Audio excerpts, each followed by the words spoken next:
Hello, YouTube. Back at it again with another analog horror reaction. This one is by Ali Awada.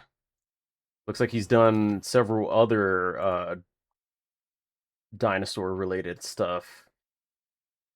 Wow, these look really nice. But the one we're going to be looking at is the Muldoon logs. If I remember, Muldoon was one of the characters in the original Jurassic Park movie. Although I'm not 100% sure. I haven't seen the movie in a long time. But let's get into it. September 1991. Engine Training Division Behavioral Observation Log. Velociraptor recorded by R. Muldoon. Oh, was Muldoon the hunter guy? Robert Muldoon, Game Warden. Yeah, it was. Nublar. Feeding procedure for Velociraptor Anteropis. The date is September 1st, 91. I'm standing here at the raptor enclosure prior to the evening feeding cycle. I will now document the feeding process, which I think is not as efficient as I would like. There are still many things that need smoothing out, but I want to keep it professional and objective in this log. Here, at the entry gates, we have a staggered system whereby doors can only be opened once further doors have been locked, similar to the double doors of a walk-through aviary in any zoo. Sorry to pause, but wasn't there a way that they fed the velociraptors? It might have been the first one or like the second movie, where they just get like a cow and they just lower it into the pit that has a hole in the top, and then the raptors just like swarm the cow and eat it like that. Or am I thinking of a different Jurassic Park movie? Where visitors close one door before opening the other to prevent birds from escaping. The birds in here, however, won't just escape, they'll gut you to death. But like I said, the system needs refining. As it stands currently, Okay, this is only before. selected Okay. carnivore handlers and myself are permitted to feed the raptors. Let me show you how that's done. The authorized handler will use his swipe card to enter the buffer enclosure with a live animal, usually a cow. Oh, wait a minute. Wait. We've tried feeding the raptors beef, lamb. Wait. That's just... Live animal use his swipe card to enter the buffer enclosure. That's just the SCP containment breach, like, key card. It's even the same logo. I mean, this was like the first video, so maybe they had to like the person who made this had to reuse assets. Can't really blame him. With a live animal, It's usually easily a cow. distinguishable though.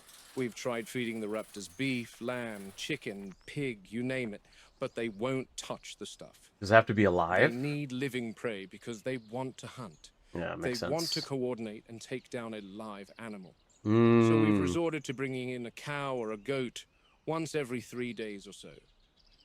The handler will lead the cow into this enclosure. This buffer enclosure is double fenced with a steel barricade internally and then a 10,000-volt electric fence externally, mounted on concrete slabs which extend 10 feet underground to prevent the raptors digging. Okay, that's smart, yeah. You don't want them to dig under the fence. The enclosure, as you can see, is fortified on both sides and from above to prevent the raptors leaping, because they're astonishing jumpers, easily clearing 10 feet plus. That's smart too. Now this is the actual feeding enclosure. And again, the handler uses his swipe card at the scanner. Yeah, what is that? And again, the handler uses... Okay, nothing his special. swipe card I thought there at was the going to be like a scanner secret to message open the that they gates usually have in like these so. analog horrors. This pen opens up to the Velociraptor exhibit that visitors will see on the tour once the park is up and running. So that means where I am standing now is the rear of the Raptor exhibit, out of sight from the Explorer Tour track. I personally don't think any child visiting this park should see a 6-foot reptile eviscerating a poor cow, and that's why we feed them away from public eyes. Yeah, makes sense. That would give Once the cow any is kid a brought nightmare. into this pen, The handlers exit, locking this gate, and then proceed out the buffer enclosure. It is only once both gates have been closed and the handler is safely behind two locked gates that the raptors are permitted to enter this enclosure and feed. Hmm. This fence, as well as the electric fence beyond, slide open, and the raptors enter where I am currently standing.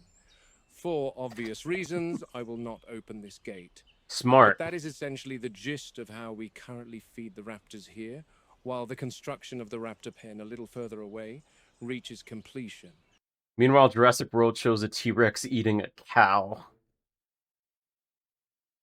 Oh, does it? Right.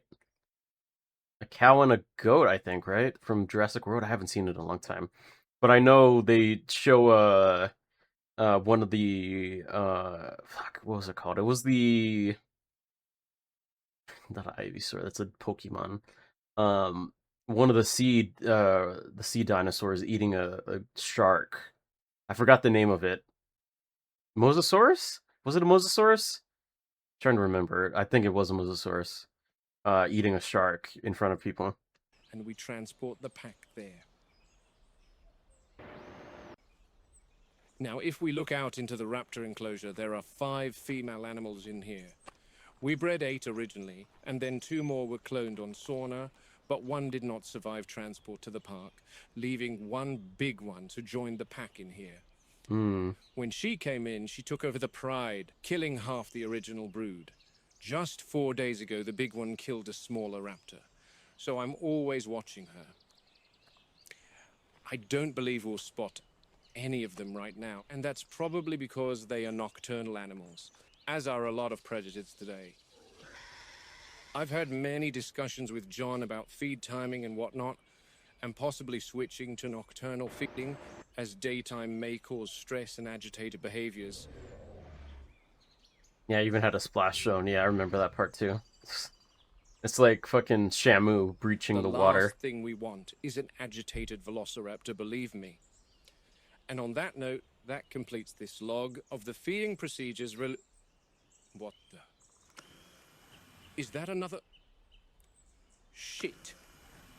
Oh, another dead one? So, as I documented earlier this afternoon, another raptor was killed.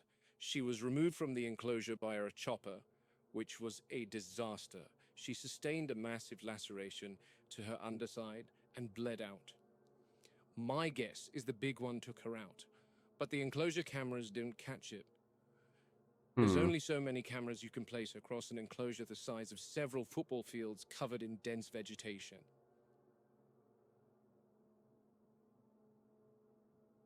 Why would they want to kill each other? Maybe it's just like a response The to the surveillance footage being from in last night, captivity and the after the dead stress. raptor was removed, only raised more questions.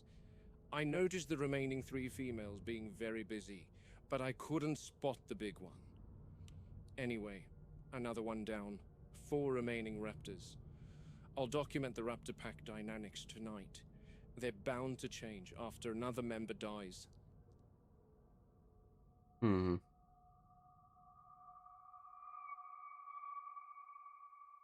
They are smart. Maybe they're They coordinating go a at way the to get fence out. every night, never attacking the same place twice.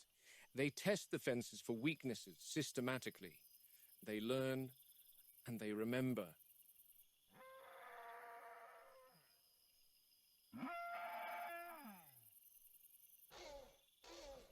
Ah, there's the raptor sound.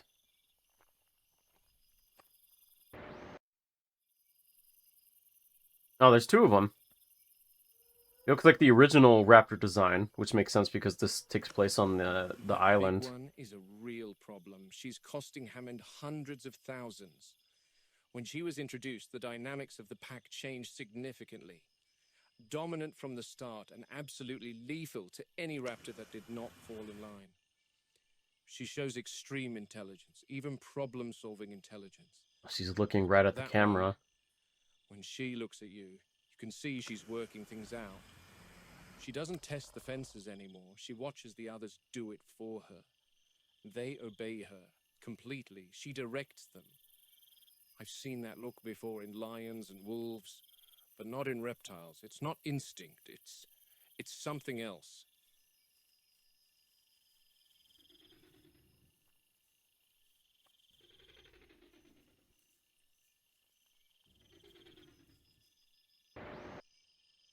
She's making plans at the moment, and the other raptors are awaiting instructions. Just like talking. This is the big one in the back. Yeah, it's And the now that they mama, know big there's mama. something in the feeding enclosure, we might get to see what I came here for. Eating? Their communication is far more advanced than reptiles of today. There's verbal cues and sounds, but there's also eye movements and tail twitches. One thing about the big one is she's fairly stoic in her communication style. She's aggressive when she wants to be, but is not as animated as the others. She'll stand still and stare directly into your eyes for hours. The others I describe as more bird-like in their behavior, with erratic movements. Oh, here we go. She's chosen one of them, and they're off. To test the fence? Well, they're gonna get shocked. I don't think it's enough to kill them, right?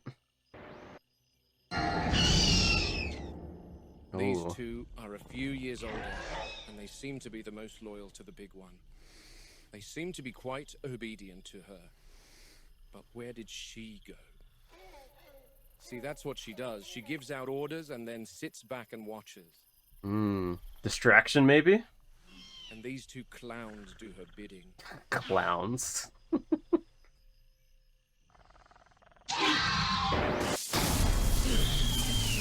God. Oh, shit. I've never seen one of them make contact with the fence for such a long time. Jesus Christ, I think she fried herself. You were here to distract me. Clever girl. Nice. Said the line. He said the line.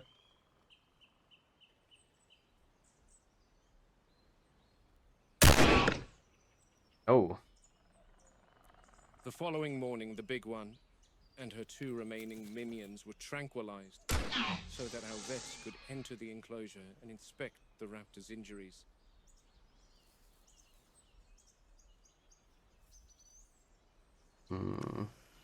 Maybe it's not actually injured. Maybe it was just playing dead.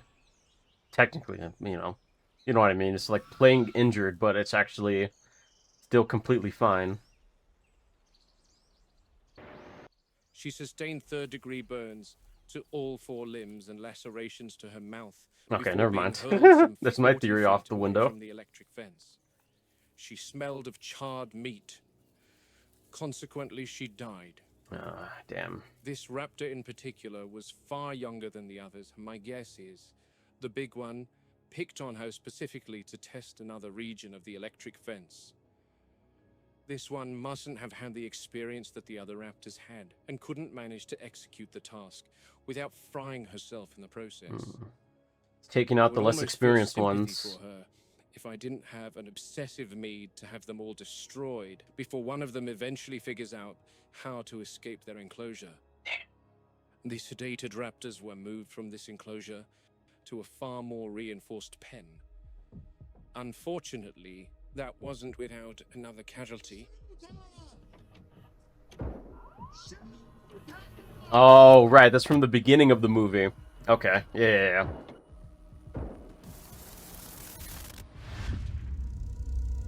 That was a really good first episode. That one I like. Let's see what people thought. No wonder Muldoon was so paranoid about the security issues at the park and the animals trying to escape. Damn it, even Nedry knew better than mess with the raptor fences. I like that Muldoon is concerned for the well-being of the raptors despite his dislike for them. It made sense that minimizing their stress would make them less dangerous. This is all more interesting than the whole Rebirth movie.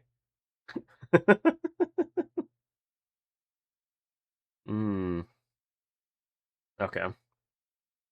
What'd you guys think of that one? That was a really good one. Okay, number 2. September 1991. I didn't see the thumbnail, so I'm not too sure which dinosaur this is gonna have. Oh, what to say? Behavioral observation log, Velociraptor. Okay. More Velociraptors, looks like. Oh, it makes sense.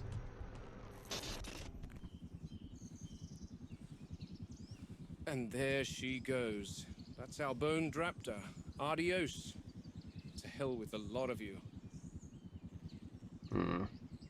Poor thing. Now, there's some checks I need to get done before I can follow the team over to wherever they'll take the dead raptor. The other girls were tranked with a ketamine dart, a general fast-acting anesthetic used to immobilize wildlife, along with xylazine, a sedative, to keep the raptors asleep for when we need to work with them. Now, despite how much I wish they all perished, unfortunately, I do have to check on how they are taking to the tranquilizers. Because one, if I don't, Hammond will strangle me with his bare hands, bless his soul. I mean, it makes sense. You He's gotta make left the sure that island for a they're short trip to see his actually, daughter. And two, side effects are common for these yeah, they're drugs, actually so asleep it's and they're imperative not I hurt. check on the animals after administering any medication. Because don't they have to like The last tailor? thing I They have to want- tailor the doses to like the exact weight. Otherwise, they can accidentally like kill them and stuff, right?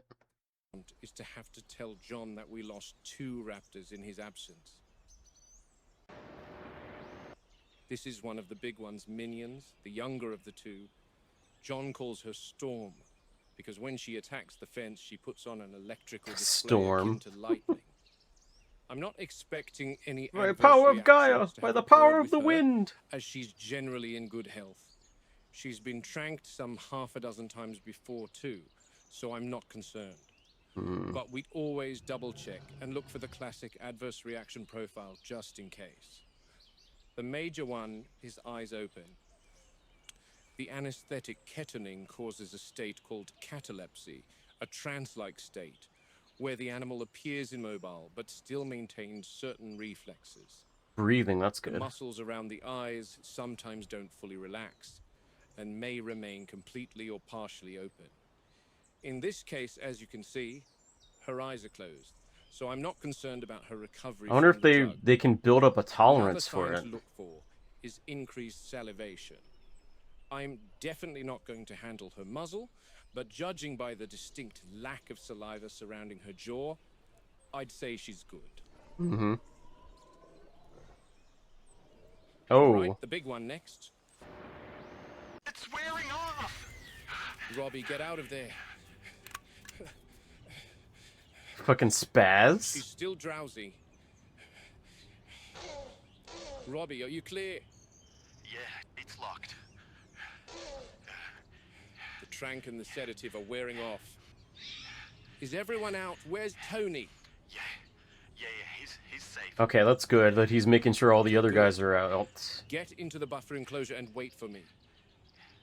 I've never seen an animal recover so quickly from a dart. She's still probably got another hour or so of disorientation and drowsiness. But I'm going to back away and exit right now.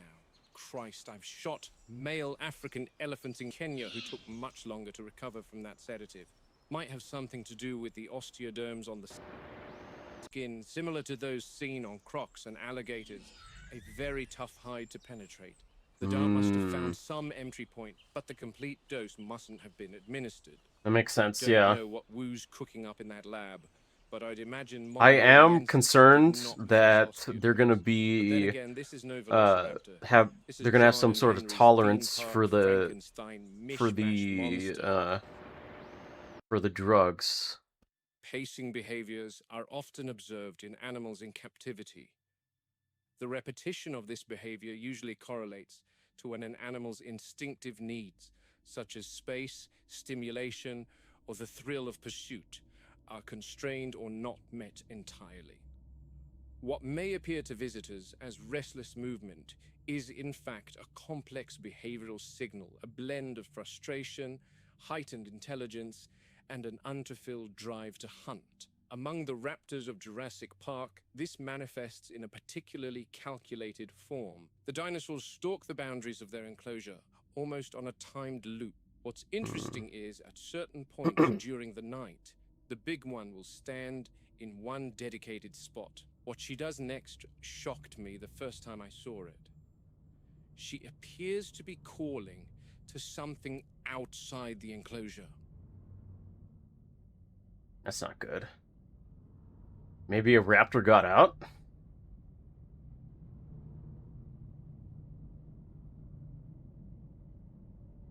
Oh, it's looking at the camera. Oh, that's not good. Oh, it's memorized where the cameras are. And Oh, here that's she is creepy. in all her glory. The Velociraptor pen. Not complete, of course. The guys are due to come in. Maybe coordinating with the do Rex? some Maybe. architecture inside. John But has at this point, the Indominus Rex doesn't exist, which was part raptor. I don't know why it would be communicating with the T-Rex. Maybe my only guess would be maybe a raptor did get out at some point. them brought over from mainland Costa Rica, spared no expense, of course. Now this is the raptor pen that I wanted to document recognize some from the gripes movie. I have with this place. The pen is 70 feet long by 40 feet wide, and is buried in the ground 12 feet. The girls are being transported into this enclosure a few days from now. Okay, my taco just pulled up. I will be right back. A few moments later. I hope you guys don't mind me eating a little bit. I haven't eaten since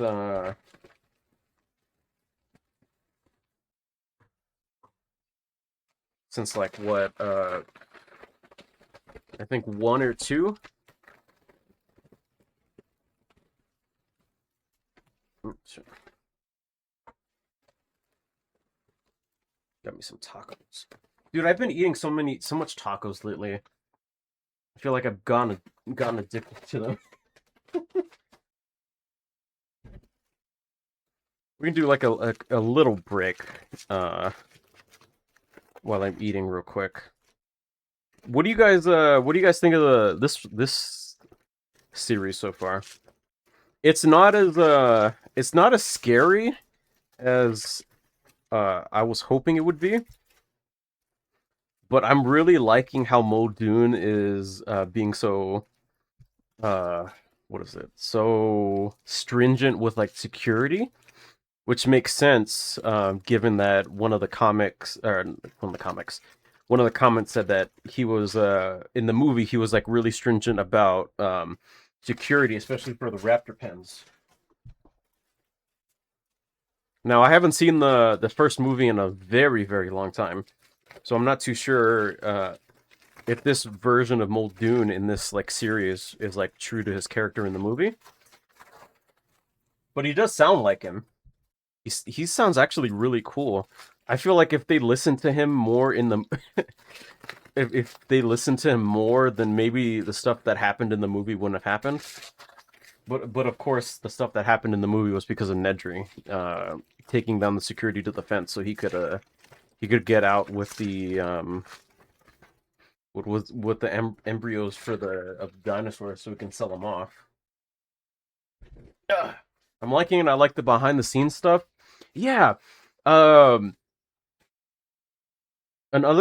thing, I like that it's taking like a documentary or like a more of like a documentary type role with like Muldoon, like recording like videos and stuff.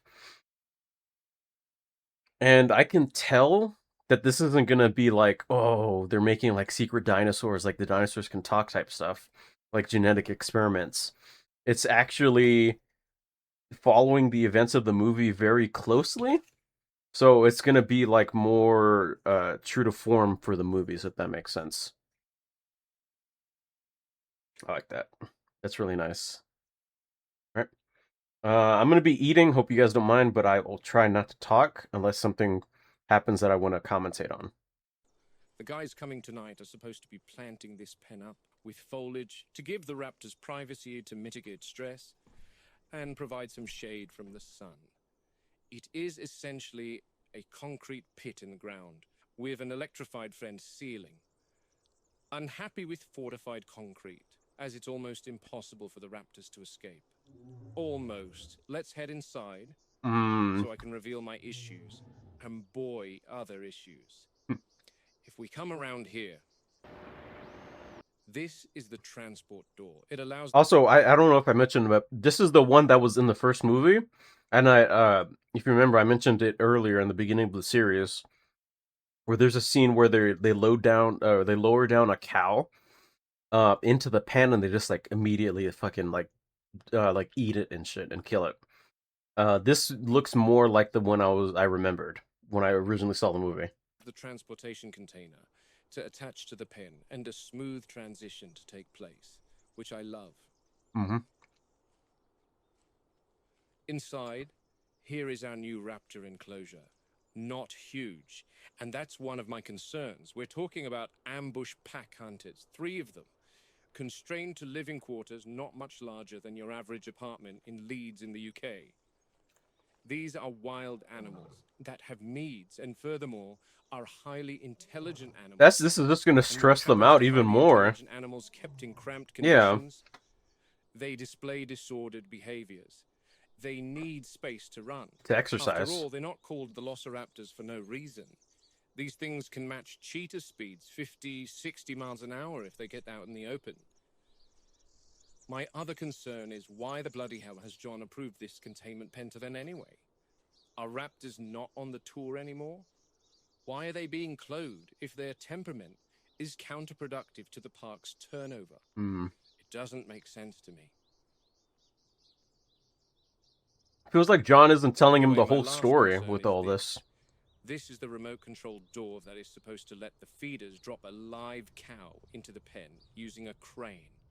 A big, gaping hole in the enclosure that opens several times a week. Just marvelous. She's on her side. What are her symptoms, Muldoon? I'm not in close proximity to examine her, Jerry, and I can't get in there at the moment. I'm heading over to the Raptors to help Robbie. Okay, I'll head over soon. Thanks, Jerry. Sounds like No a problem. text to Good luck at voice dinner. or text to speech. Yeah, thanks. Bye. Poor thing. Stego. Maybe Stego has an upset stomach. Ate too much coffee or something.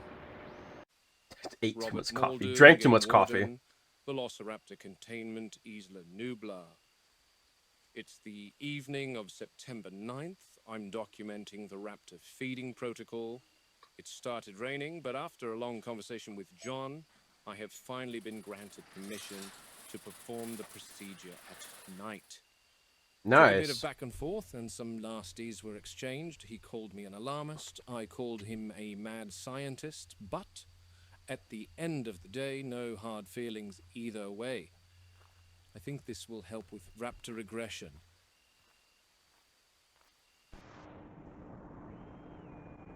Oh, look at cow! Damn, that thing looks tasty. I have Robbie Hadira with me. Make a and nice he's burger. got tonight's dinner ready. Her name's Mildred. Robbie has been warned that naming the food items for the carnivores on this island is an exceptionally bad idea, as it psychologically creates an attachment with the animal, and then you're forced to watch their final moments of life at the hands of the velociraptors. Robbie and I are now standing back within the buffer enclosure. And poor in cow. the feeder, we've left Bessie. Mildred. We've left the poor soul. Once the prey is in the feeder, the handler will exit the buffer. Bye, Mildred. So sad. Oh, it'll definitely be a sad farewell soon, Robbie. Now, I want to make note here in particular. It is definitely unusual that the raptor pack has not approached the feeder yet. They are only pacing about, studying their new prey item eagerly. But then again, this is the very first time we're doing this at night, so they may not be aware of what's happening entirely. I'm going to turn this off and watch for the raptors before proceeding out the buffer and locking both gates. Like I said, they are normally quite excited at this point, attacking the fences. So this is a little Maybe they're odd, asleep? I must say. The feeder doors have been opened, yet still no sign of the raptor pack. Bessie's unknownly wandered out. In the enclosure. Poor Mildred. Aw. We might as well call her dead meat at this point. Robbie and I are watching the hunt from the perimeter. I have to add this is the longest the raptors have taken to respond to prey in their enclosure. Could be asleep. But he did say they're nocturnal, so maybe they're just waiting until they leave. Ah, Oh, I see there it is. Storm and her sister. And there's the big one. Here's Big She's Mama. going to make the first strike. What the?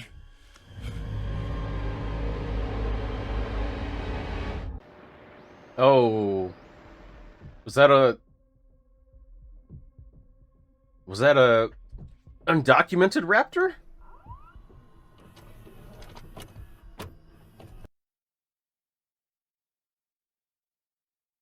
There's the big one. Oh, is this the first sign of them being able to reproduce asexually?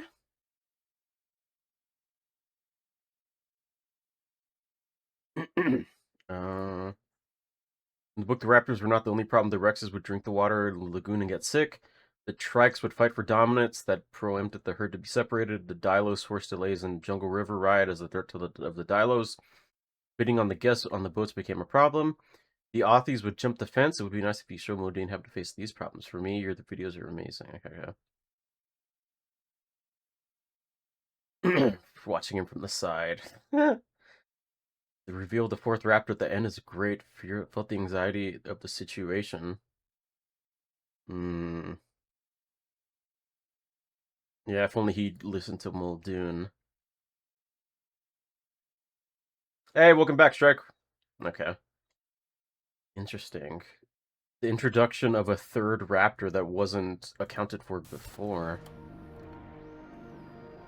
I wonder if it's going to tie into them being able to reproduce asexually without a male. It's a raptor, Strike! Haven't you ever seen a dinosaur before?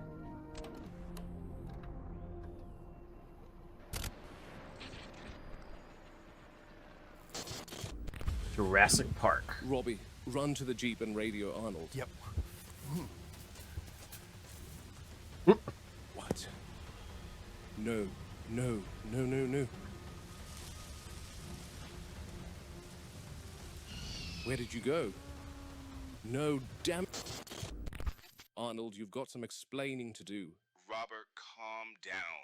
There's probably some sort of misunderstanding. Run the count right now. I am. One moment.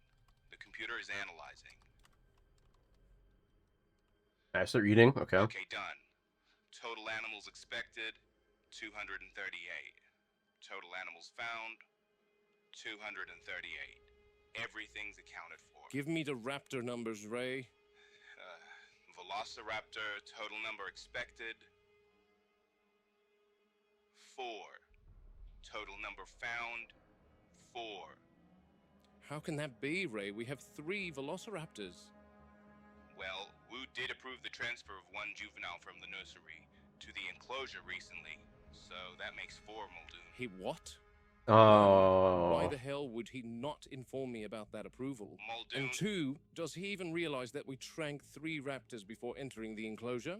I had Robbie and Tony in there. And you're telling me there was a 4th? Yeah, that's a animal in there really with us? bad security risk. They could have died, and they Don't they tell could me have to gotten out. calm down. Do you understand that this could have gone incredibly bad? The new addition was young, only 8 months old. Wu wanted her to begin to integrate into the pack. They're lethal at 8 months, Ray, and I do mean lethal. And secondly, It was that was looking. no juvenile. That was an adult. Oh man, are they able to age twice as fast? Last night was basically a big, heated, screaming match. I wanted to put Wu in a chokehold. You crush should have. the He's an nerve of him asshole. to think he can make such decisions without consulting me. I've told Hammond multiple times that the ones that hide indoors behind their computer screens need to keep the people who actually venture out into the park in the loop. Especially with something so non-brainer like introducing a new animal into an enclosure. Double especially if we need to enter said enclosure. Christ, power has gotten to his head, that Wu. Such a brazen lack of accountability. Anyway, I don't want to make these logs about my rants. So I'm out here at the raptor enclosure this morning. Also, I Strike, these wanted to are capture following this the new movies. juvenile with the others. So these are the I movie don't care versions of the what Ray Raptors. Arnold and Henry Wu said. I know what I saw. Robbie saw it too. Good thing I caught it on camera, albeit for a few seconds. That thing was an adult, and I'll die on that hill. An 8-month-old wouldn't be more than 2 feet tall. Meanwhile, I wanted to showcase this particular behavior. Here's our 3 girls. I expected them to be sleeping. I'm very interested to see this. Notice how they are resting. Hmm. I've seen a similar thing in chimpanzees in Nairobi, where a family group will rest in a somewhat flexibly organized formation. The raptors here always settle into a rigid arrangement. It's always like this, with the big one in the center and the others by her sides, I wonder what... adopting a more defensive stance at the perimeter. Almost a military formation. Is that because of the other Granted, I raptor? should have documented this when there were more than 3 raptors present. That would have illustrated my point more definitively. One other thing to note is they always face the same direction when in this formation. It still puzzles me why. They roughly face northeast, Hmm. always like that. Maybe the new raptor is in that direction.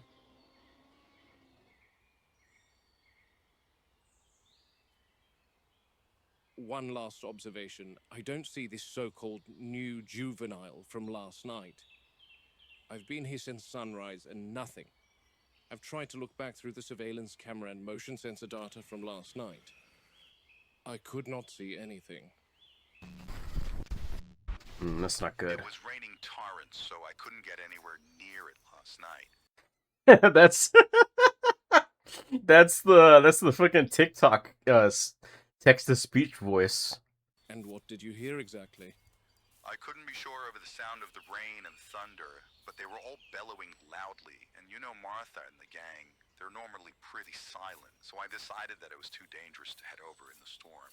Okay. Well, I've arrived. I'll have a look. I'd be down there myself, Muldoon, but John's asked for a full write-up about the stegosaur from yesterday. What happened Okay. with her? She's dead. She's dead. Wow. Yeah, the How? others were far away from her on the other side of their paddock. When I got inside, I saw little bite marks all over her underside, like something had tried to eat her. Compies. Most likely. But could have been anything. There's rats and a bunch of small carnivorous animals all over the island. Yes, well, I don't see anything out of the ordinary, Jerry. Okay, then they were probably just rowdy last night during the storm. Oh, wow. What is it? You won't believe this, Jerry. She's fallen into the moat. Oh no. What? Let me get a closer look. It looks like her leg might be broken. Is that her I hear? No, that's someone else.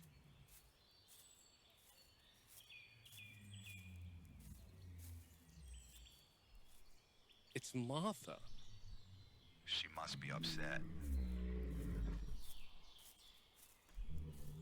Oh no.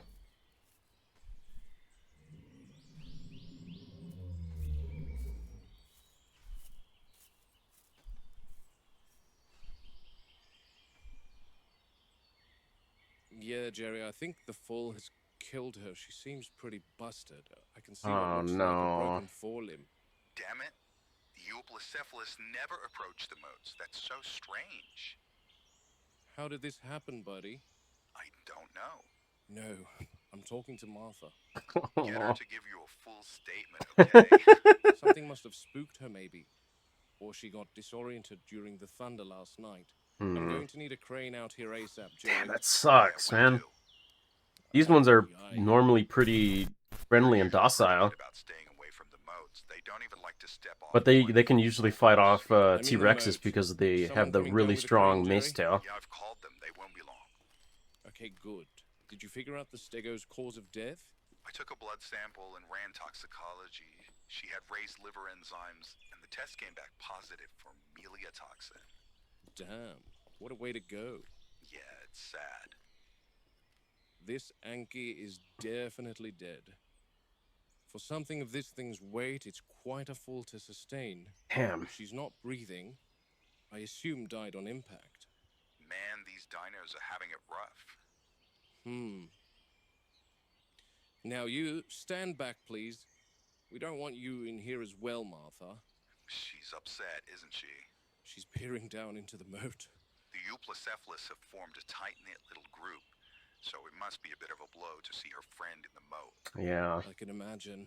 Poor They're gal. herd, I think they're herd-like creatures, right? So they form tight, bonds with their herd mates. We're down to 15 Ankies. Quiet, Jerry. Oh, No, I mean, I hear something. what do you hear? I think I hear something in... No. It's coming from here. What is it? One moment, Jerry, something's down here. God, don't tell me a second Ankie's fallen into the moat. One moment. Oh. Raptor?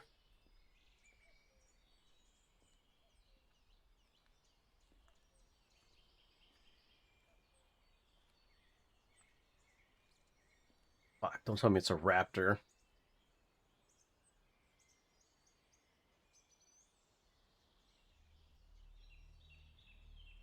Oh, there's a pipe. Jerry, are any of the Yankees small enough to fit in the drainage pipe? They're all about the same size, Muldoon. Why? I think there's something in there. Could be anything. A rat, possum, a snake, anything. No. Sounds bigger. Please tell me you have a light, Muldoon.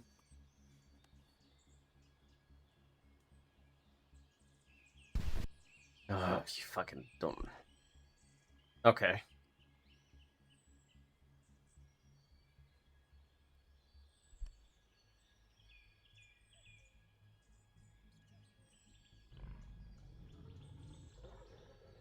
I hear something. Ah, the light again. Fuck, it's gonna be a jump scare.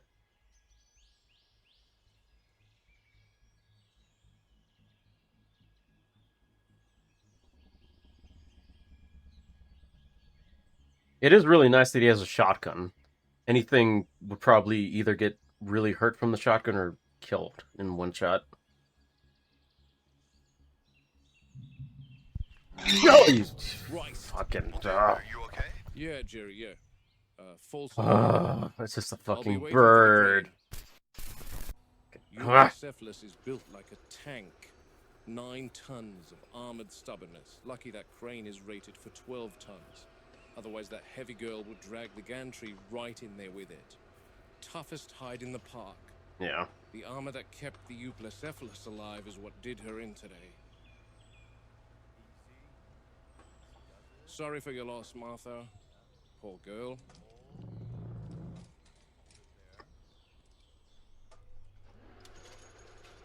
Built to survive predators, but not to fall like that. And this is like one of my like But not to fall like this is like probably one of my all-time favorite dinosaurs, just because they're built so crazily. They're like they have like a mace tail that they use just to knock the shit out of the dinosaurs that fight them. And their hide is so thick that if a T-Rex tried to get them from the top, there's no way because the teeth wouldn't be able to pierce the thick hide. So they'd want to like ideally knock them onto their back to get the soft underbelly. Or maybe at least go for the neck where maybe the hide is a little bit thinner. But just the fact that it has like a mace tail is just so fucking interesting. It's like a monkey designed a dinosaur with just like something blunt, like a blunt weapon on the tail just to fucking bash the shit out of the predators.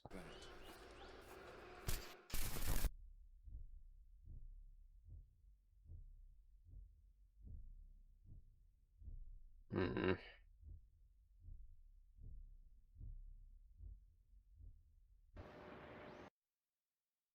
I found the footage from last night to show very uncharacteristic behavior from the ankylosaur from the moat incident. She seemed agitated or spooked. And then I saw her approach the moat. Highly defensive, she swings her club at what I assume was an attacker. I scrubbed through all the surveillance footage of the Euoplocephalus enclosure, but I couldn't find what she was reacting to. One And wrong she step fell, later, yep. and she slips into the moat, her own weight crushing her on impact. That was an arduous ordeal down Hallucinations, maybe? right then. I'm out here in Carnival Country for an Invisible evening perimeter raptor. check on the I'm a Rex paddock. Hammond insists. So the Stegosaurus died from something. The toxicology came back positive for something, which makes me think they're drinking from a tainted water source. Maybe that Enki had maybe something happening like hallucination wise. Maybe that's what caused it to fall into like the little moats. These recordings, quote, boost visitor confidence. Personally, I'd settle for proper staffing, but They did make a dino that could camouflage. Yeah, but that's not until Jurassic World. So I'm always a little hesitant about mixing electronics with water. I'm down at the main road. They've been digging for the past few days. They want to expand this whole section, and then the crew will bury tracks in the ground for electric tour vehicles to run on. Now, all zoos and wildlife preserves know that electrical fences are prone to sagging, especially along the upper grid. That topmost wire's flickering from the rain. Not failure yet, but enough to make me uneasy. And with an animal this size, uneasy is one step from death. I'm guessing that's the one that the T-Rex breaks out from I think she's in the movie. here. Let me try and explain to you what it feels like to be close to a tyrannosaur. She sounds like weight, not wind. When a Rex moves, you don't hear quick steps. You hear mass settling, soil adjusting. The air is shifting, electric and exhilarating. It's a different sort of presence, harder to explain. You need to be here in the moment. She's keeping close to the perimeter and moving very slowly. That's normal this time of night. She prefers stillness at dusk, but she seems a little restless tonight. Her hunting patterns have shifted since the last storm, I think.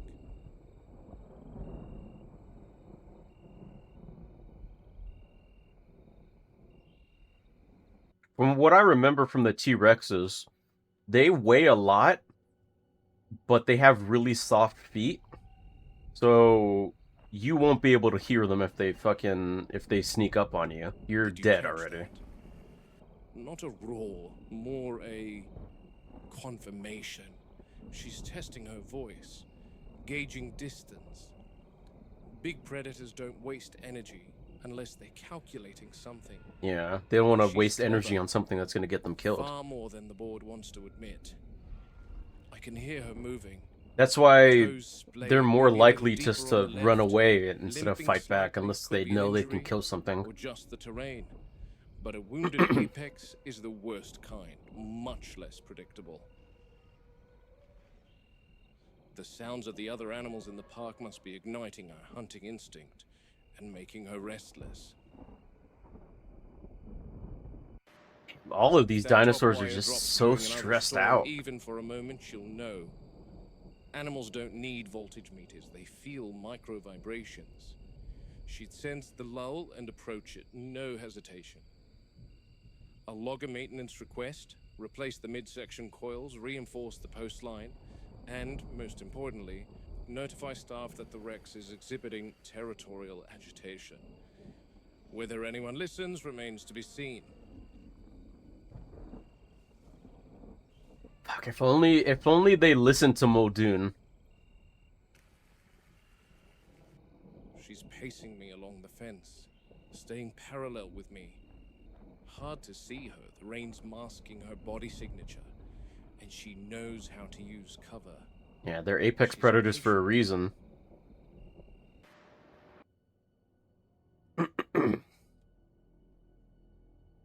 I really like that they interspliced the the footage from the cameras.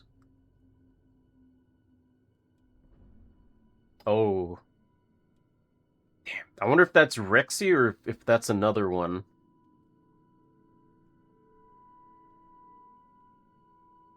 Was there another T-Rex in the first Jurassic Park, or was there The only feed's just one? been in here since early afternoon. And there's the big girl. Now notice, she's definitely queen of the island, but an apex will never risk engaging with any prey unless they are comfortable in the knowledge that they will attain said prey without being injured. Yeah. An injury for an apex predator means possible starvation. They were depending on always the in extent of a the injury, of course. survival That's why instinct. African lions will pursue a young wildebeest or an injured impala instead of risking a healthy adult gouging them to death. There's a lot of calculation that goes into deciding prey items. God, I love that they're portraying the dinosaurs as actually being intelligent, especially the predators, because they had to be in order to survive being like the apex predators for so long. And especially this part with the T-Rex. What Muldoon said is completely 100% correct. A lion would 100% go after a younger prey instead of an older one, because there is that chance that they're going to be, hurt. And if you get hurt enough, then you're basically dead, especially when it comes to living in the wild. It's kill or be killed. It's always a survival situation. Don't approach the cow until she's decided that it's safe to do so. Oh, Oh, there's the other one. Okay. well, look who it is.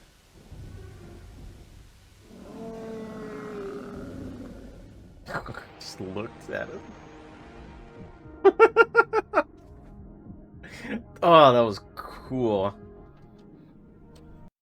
Okay, let's see what the comments said. That was a really good one. I really enjoyed that one.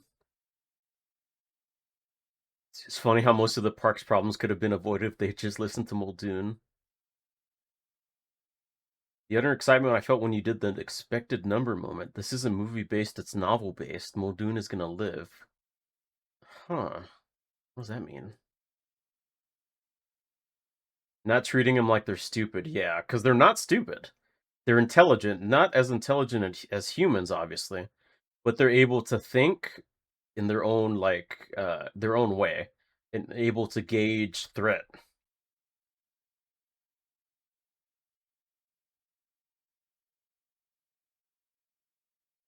Details in the logs not matching with the movie. Then book there's juvenile Tyrannosaurus on Nublar. It's a known issue that there are unaccounted raptors loose in the park before the sabotage occurs. Yeah, is this prey gonna injure me in the long run? That's 100% why they go after the younger ones, because the younger ones can't fight back because they're not fully grown, so they're not much of a threat. I like how the Muldoon vlogs also educate us on how animals are like in captivity in real life zoos. I haven't read the novel. I've only seen the movie. So some of the other comments said that the expected number was different than in the movie. Crap ads? Okay. Well, we're just reading the comments right now.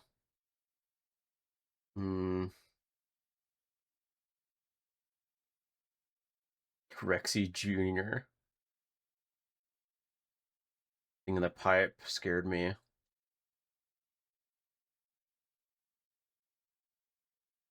$9.29. Oh my god, how did I miss that? Holy shit. They're all about the same size, Muldoon. Why? Right here is the raptor shadow. Holy shit, somehow the raptors are getting into the Ankylosaurus pen. which makes sense given how the Ankylosaurus was really ticked off about something. Okay, so that throws my theory about that throws my theory out of them possibly hallucinating from tainted water out of the window. Lethal at 8 months. Okay.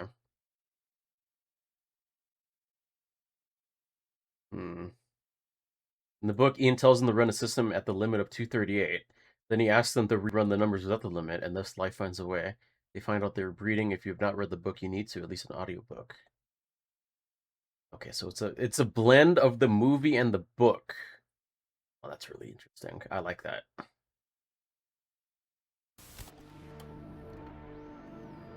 It was right there. Yeah, it was right there. I just didn't.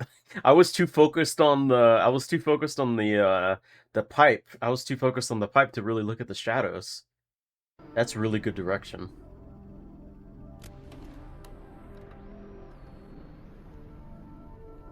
Okay. It looks like a lot of these are just mainly focused on the velociraptors, which makes sense because the velociraptors were one of the main bad, quote-unquote, bad dinosaurs. This is the juvenile tyrannosaur. Almost 2 years of age, she was brought here several months ago.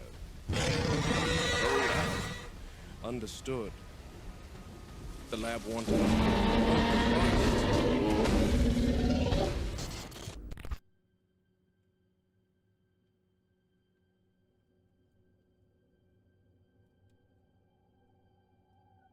Oh. Why is the bigger one picking on the smaller one? There they go, crashing through the jungle like nobody's business. The adult is fiercely territorial and will not stand to have the juvenile encroach on her prey. Ah, that makes sense. Okay. Chief veterinarian Jerry Harding's daughter is an experienced field biologist, and she was called in to assess the Rexes before it was decided that the two share this enclosure. Was that She really was such a good adamant idea? that, contrary to common assumption, Rexes are attentive and protective parents. I, however, do not think that extends to an adult Rex adopting a foreign juvenile. Yeah, it's often seen in like bears, especially like I think grizzly bears. They will often kill a female's cubs in order to basically force the female into heat in order to like in order to basically get them to have their own cubs instead of looking after someone else's. So will male lions, yeah. It's really interesting. I feel like it would have been different, especially with this T-Rex relationship, if the T-Rex actually gave birth to the juvenile. Because I have seen, was it Walking with Dinosaurs, the latest one that came out? That T-Rexes are attentive and like caring parents, at least.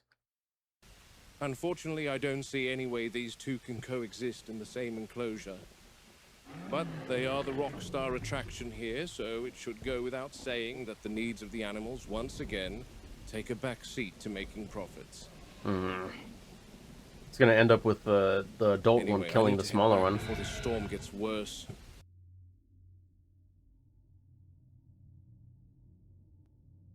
Should have just listened to Muldoon and none of this shit would have happened.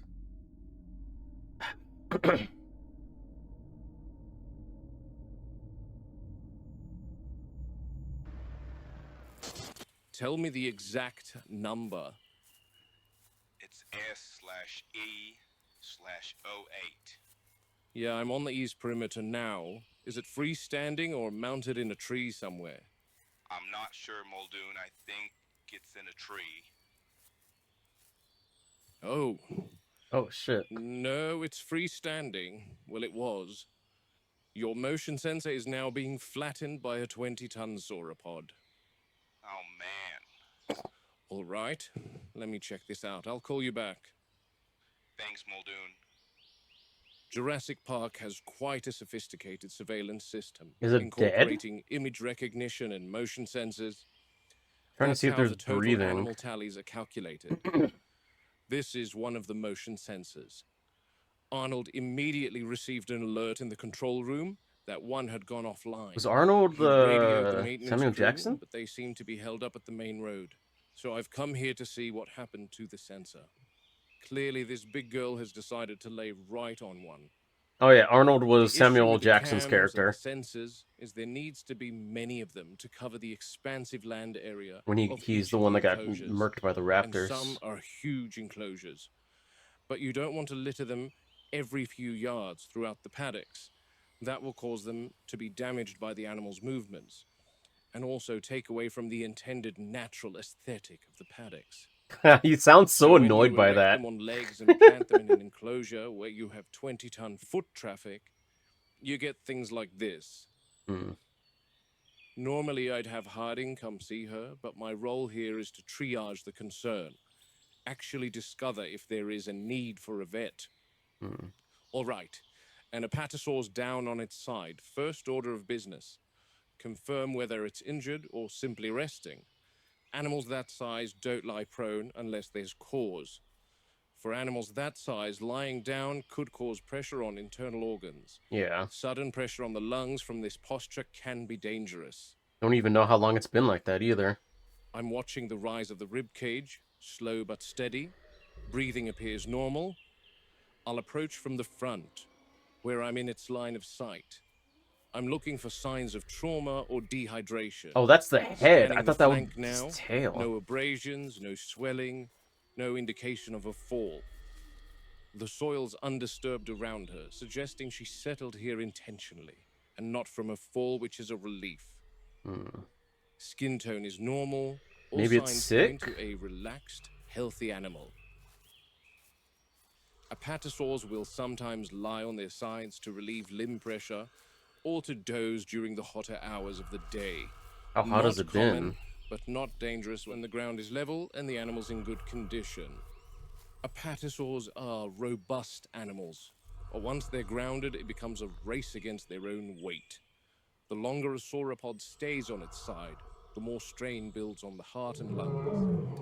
In this case, nothing to Okay. worry about. I'll keep a short watch and log the behavior for the vet team, but the animal's fine. Just taking advantage of a quiet moment in the enclosure. Okay, that's And good. I'll check on them tomorrow, Robbie. Yep. Hey, your girl's awake. And here we go. Good morning, madam. Slept in, have you? Sauropods are so Just read the cool. motion sensor, Arnold. Okay, perfect. They're- I'm going to They're read like, that I think, one of the biggest in the dinosaur kingdom. Hold on to your butts. Man, they're so majestic. Imagine what our world was like 100 million years ago. Oh man, look at the one in the back. It's fucking Muldoon, that worked. huge. Just plant it back into the soil and we're good. Okay, Robbie, get it done.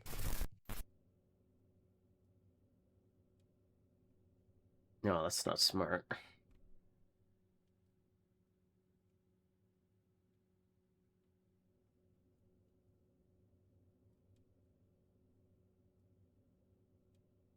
Oh, it's examining the cage. Look at it. It's looking at the cage and looking it up and down.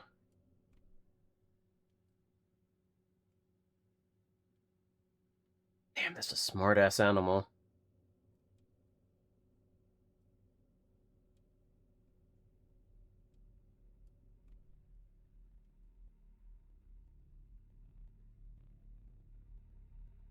That is not...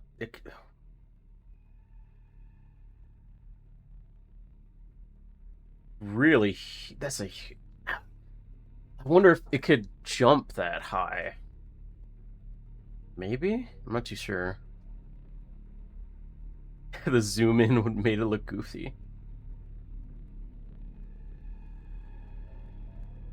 What are you fucking doing, you asshole? Stop messing with the T-Rex! Oh, these fucking idiots. No, don't get too close to the fence. Don't. It's gonna go sideways and fucking eat the guy, isn't it?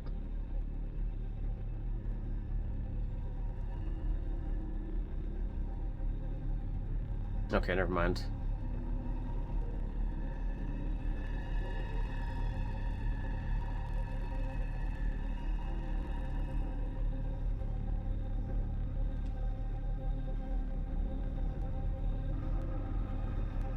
He's gonna come back.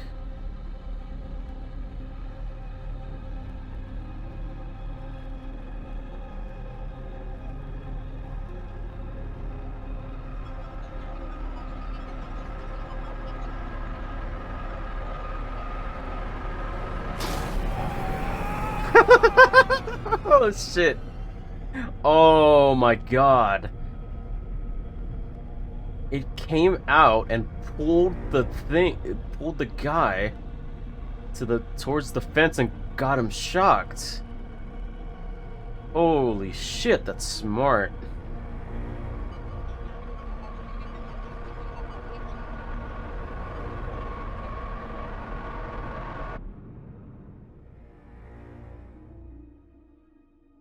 It knew, the older one knew it couldn't do it, so it told the younger one to do They're it. devastated. He was airlifted to Bahia Anasco, but Regis pronounced him dead before they could bring a stretcher over to the Rex paddock.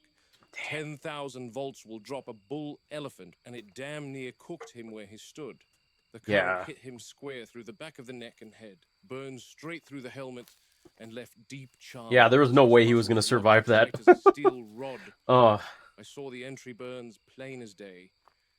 His body was smoking even after I arrived on scene, and that was a good 10 minutes later. Jesus. One tug from that animal and he was yanked straight into the live wires. With the fence at full charge, the current went through him instantly. It stopped his heart.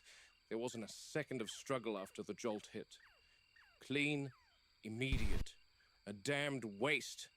But that's the truth of it. Around these paddocks, the animals aren't the only danger. The fences will finish the job just as quickly. How many times do I have to say it? Around these fences, one mistake is all it takes. I'm of two minds of this incident.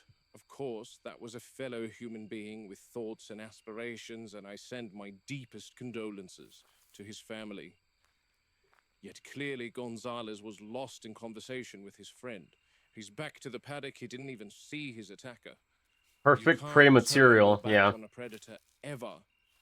They sense it as a weakness, as an opportunity to strike. But that juvenile Rex is something else. She must be learning a thing or two about the fences from the raptors. What he said about the showing your back to a predator is so true. Uh, I can't even count the amount of times that it's happened to me, like when I go riding to work and some dogs get out of their yard and like start running towards me as soon as my back is to them. Cuz they stop immediately once I like turn to face them. And then they just like go away, just like barking at me. You should never turn your back to a predator at all. They will, like Muldoon said, they will just see it as a perfect time to strike, and then you're dead. And speaking of the raptors, we're due to transport them over to this pen any day now. I Yeah, asked Hammer domesticated or yesterday as otherwise. to why we're bringing them over here anyway. His answer infuriated me. He said, and I quote, "It's classified." I had a Oh, good go at him God. after that. I'm sensing the scientists know something I don't about the raptors. Don't get me wrong, if this pen increases safety, I'm all for it, which is why I'm out here tonight. Maybe. The crew told me Now listen, get on like the same level as me right now. The reason they're putting the raptors in this pen is because they're monitoring them to make sure if they're able to asexually reproduce. It's a smaller fenced off area, so they're able to easily identify it instead of like the bigger, like several football fields enclosure that they were in before. They just want to clarify it with these ones. that the horticulture is finished. They just and want to want prove me it. to sign off on its completion. I can already see a problem, however. There's a lot of activity around here tonight. The rats and critters of the island are busy, I see. From a distance, it all looks tidy enough. But up close, you can see the problem plain as day. These trees have branches that are sturdy enough to take a raptor's weight. Give them a few days to assess this pen, and they'll be using those limbs like ladders. Yeah. The service door in the ceiling may be 12 feet up, but that won't matter if they can climb most of the way up on their own. They're clever, and they'll exploit anything that gives them leverage. If we're bringing them in here, all the plant species that sprawl horizontal branches need to be removed entirely. Otherwise, we're giving them a ready-made escape route. Simple miscalculation. Oh. One that costs lives. Anyway, here we are. Quiet as ever out here, first thing you notice. Too quiet. This corner of the park might as well be a world of its own. No tour routes, no engines, no shouting. Just the wind cutting through the grass. Isolation has its advantages, and you can hear Yeah, travel long Skinner, you're before- so right. Why bother to have a guy to assess security if you're not going to listen to him? Because they only see the dollar signs. That's the main reason why. They don't see the potential security risks. So stupid. Or it's on you. Makes the work cleaner, clearer. I come out here when I need to think. Control room is too loud, too many voices, too many opinions from people who've never had mud on their boots. This place is off limits to the scientists back in control. Not that any of them would be ballsy enough to trek out into the park on their own. They're brave behind glass and cameras. Out here's a different story. Hammond calls it secluded, I call it a blessing. Out here the park almost feels gentle. Almost. Tranquil moments like these never last long, though.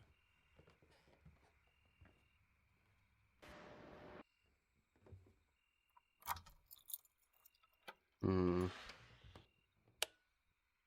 Right then, a home away from home. Stay alert, Modest stay little place, armed, but stay it alive. does the job. This outpost is my personal office. I share this space with Tony, our behavioral paleontologist.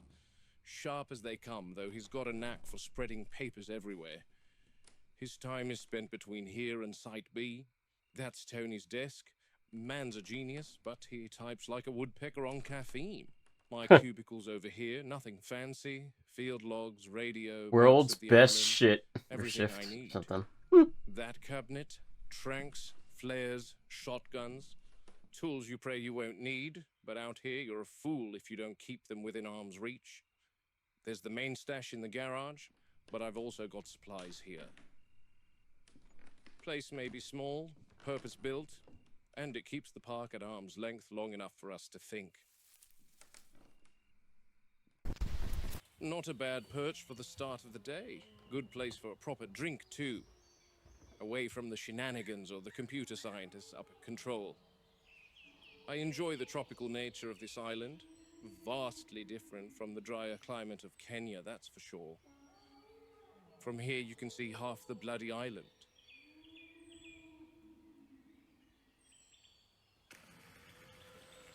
Sauropods. Patasaurs are up, moving like the whole world's on their schedule. God, And that was so proven beautiful. yesterday. Look at the size of that girl. Magnificent creatures. Look at the spots, man. Man, we're so We can lucky even that they peer don't into the exist T-Rex anymore, paddock from and here. they're normally docile and friendly. Unlike that one, Yikes. Didn't expect you to be so close. unlike that The one adults are lady in the bathing in the prehistoric lagoon. emergence. She sometimes gets sick if she drinks from that lagoon. Not sure why exactly. Wonder if she ever got to that cow. Sometimes we'll put a prey item in here and they survive for a few days, especially the goats. Because they're smaller, they can hide in all sorts of places the adult Rex can't get to. Which is why we're testing using cows to feed the Rexes. But perhaps whatever animal is dropped into there should be tied or something, so that we can monitor the feeding patterns more closely. And here's yesterday's Enrichment, villain, yeah. the juvenile. Thought she'd be keeping to the back after what happened. That business with the workmen. Ugly bit of misjudgment on everyone's part. She was, however, only being an animal, a predator. Didn't understand the fence would finish the job. Best not dwell on it. She gets Maybe the it short end of did. things in there. The adult takes nearly every prey item we drop in. Massive, dominant, always first to the kill. She leaves this youngster to scrape by on whatever slips through the fence. Rats, possums, anything foolish enough to wander in after dark. Still, she's learning, watching. I think she's come across something for breakfast right now. What the? Oh, is that a That's raptor? Oh, shit. Oh, okay. So raptor got into the T-Rex pen. If the raptor is able to get into the T-Rex pen, where else are they getting into?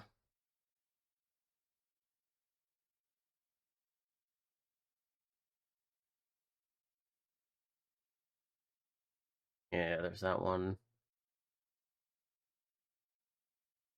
Muldoon's moments of appreciation for every animal that Patastores in the morning and Juvenile Rex. Just nice in the moments, really nice enjoying them. I don't want the series to end. Yeah.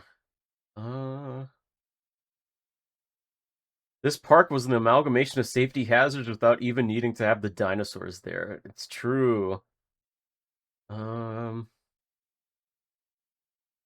You've done the T-Rex and the Raptors a great service. Another real good incident referred to in the novel that would fit in very well with the logs involves the Dilophosaurus. The staff didn't know they were venomous for quite some time, and even after they didn't discover they could spit venom, and so a handler was nearly blinded.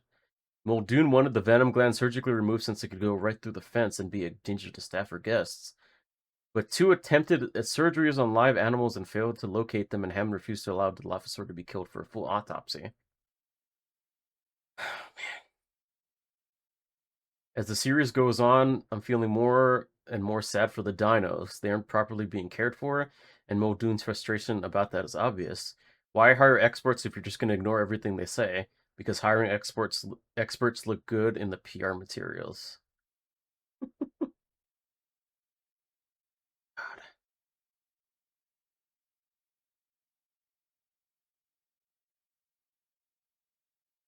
Okay. This is so far probably even better than the Jurassic emergence, or the prehistoric emergence. Muldoon is such a really interesting character. I love hearing him talking about every single bit of the dinosaurs that he comes across, especially when he observes them like actual animals.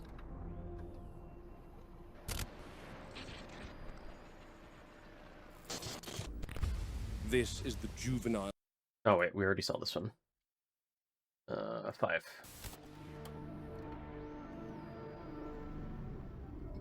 Yeah, I think this one was it.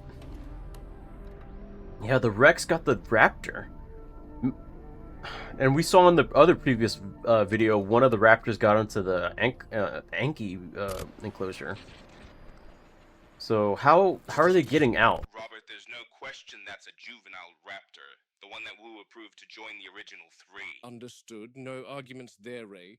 My question is how the bloody hell did it end up in the mouth of a tyrannosaur? I'm not entirely sure, Muldoon. Can you give me a minute? I need answers, Ray. I understand, Robert. I'm going to give you those answers as soon as I search for what I need first. Can you do me a favor, Ray? Can you run a total animal count for me? What? Why? Just do it, please. One moment. Total animals expected and found are the same. And before you ask, Velociraptor number expected, 3. Well, one's Number dead, found, obviously. 3. The computer has adjusted and accounted for the young raptor in the Rex paddock. Marvelous. The computer can track home ranges too, yes? The computer can give visual animal tracking data, yes? Great. Show me where this young raptor was 24 hours ago. Okay. Sorry, Muldoon. I'm getting some sort of error. It's saying no data available for the last 24 hours. Try the 24 hours before that. Yeah, that's odd.Ame thing. Must be a bug in the code or something. I'm scheduling a visit from a computer systems analyst in a few days. Why are you acting so Sometimes the nonchalant computer about it? shows some anomalies that are impossible. That's... So we're still working on refining. Can the computer tell me when the raptor count went from 4 to 3? Yes. It says September 1st. September 1st? That's when she was transferred to the enclosure. That doesn't make sense. No, it doesn't, Henry. There's definitely a coding issue with these computers. You're telling me. I did manage to pull up the home ranges of the raptors on September 1st. It says all 6 raptors are present until about late afternoon. 6 become 5, and that's when Muldoon, you spotted one dead in the enclosure. Several hours later, the tally drops to 4. That's the raptor that got electrocuted. And then... No, that's not right. What do you mean? The raptor that got electrocuted died on the night of September 2nd, not the 1st. That's a discrepancy, obviously. I agree, Wu, because the next day, September 2nd, the tally drops to 3. I was under the impression that there were 3 raptors present by the evening of September 2nd, after the electrocution incident. So what's the problem? What's the problem? Let me list them for you, Henry, shall I? 1, you approved the transfer of a raptor to an enclosure without my knowledge, potentially putting lives at risk. 2, there was a 4th raptor in the enclosure Faked on its death. September 9th. And 3, Only they were that raptor smart. in the Rex's jaws right now was supposed to have died on September 1st, according to the computer. Muldoon. Why has it taken 2 weeks for this issue to come to light? And it only has come to light because I witnessed it. Aren't the computers meant to alert you to changes in animal numbers? Unless the computer is correct, and the young raptor you transferred did in fact die on September 1st, and we're looking at an animal that is unaccounted for altogether. What are you implying, Robert? I don't know what I'm implying, to be honest. Perhaps that young raptor is not the raptor you transferred. What? So you're implying that a group composed entirely of female animals will breed? I don't have answers for you, Henry. I only have questions. There's no unauthorized breeding in Jurassic Park. Yes, I understand. Yeah, they're all that. female, You right? want confirmation of that, Muldoon? It wouldn't hurt. Attain that young raptor before the Rex consumes it. I'll take a sample and prove to you that's one of ours. Okay, Hey, Arnold, we've reached the transport gate at the north of the paddock. this is Requesting when they're gonna clearance. find out that the frog DNA that they're using to fill in the DNA sequences is allow them to Robert Muldoon, game warden of Jurassic asexually Park, reproduce. Tyrannosaurus Rex paddock, Isla Nublar, 14th of September, 1991. With me, Robbie and Tony. Tony will be driving, or perhaps in this instance, dodging, and Robbie is responsible for reloading the needles and acting as an extra pair of eyes, which in here, you definitely need. Today's task is tranquilizing the juvenile Tyrannosaur. Arnold, how's it looking? I've got visual confirmation of both. The adult is far in the south, but the juvenile is almost directly straight ahead of you. Understood. Clearance granted. After you enter, the gates will be locked behind you. You need to give control the word before the gate will reopen on your exit. Understood. All right. Eyes open all the time. You're clear, Tony. Oh, this is gonna go horribly. Muldoon is gonna survive, but I'm not too sure about the other guys. She's about 1 mile directly ahead of you, Muldoon. Rightio. Tony, 12 o'clock. Keep her slow and steady. She's right at the tree line, Muldoon. Understood. We're in her living room now. Juvenile won't look like much, but don't let size fool you. Younger animals are faster, sloppier, and they bite first and think later. I want a clear shot to the neck. Tony, the moment I give the signal, slow the Jeep to a roll. When I make the shot, pull back, and then we wait. This is like one of the The thing about the Tyrannosaurs is arcade they shoot 'em don't up have control. Jurassic In Park here, games. they'll come to you. I love it. Half mile, Muldoon. Eyes wide open, both of you. Arnold, update on the adult's location. About 4 miles on your 2 o'clock. You're good. Excellent. She's moving, Muldoon. The juvenile, she's at your 10. Expected. Ease us left, Tony. That's it. Quarter mile, Muldoon. Got it. There.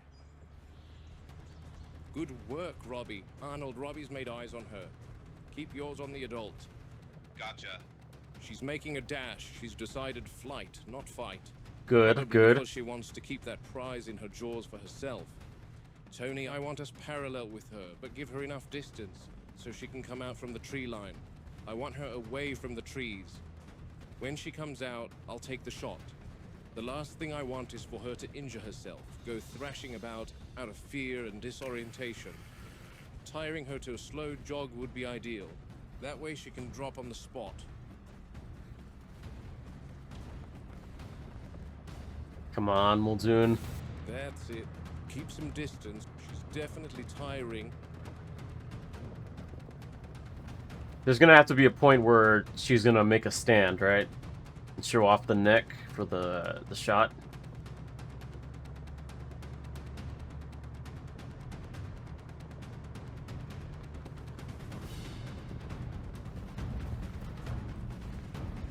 Easy. Even if it's a juvenile, it's still gonna Easy, have the Tony. fight or flight, and if it's tired. Line me up with her neck, Tony. Boom! Nice. Yeah, since it's tired, it's gonna be able to go to sleep faster. Arnold, what's your reading on the adult? She's far, Muldoon. All right. Keep her on your screen and notify me if she moves. I'm watching her. Good. Tony, keep the Jeep running. I'd like to document the tranking.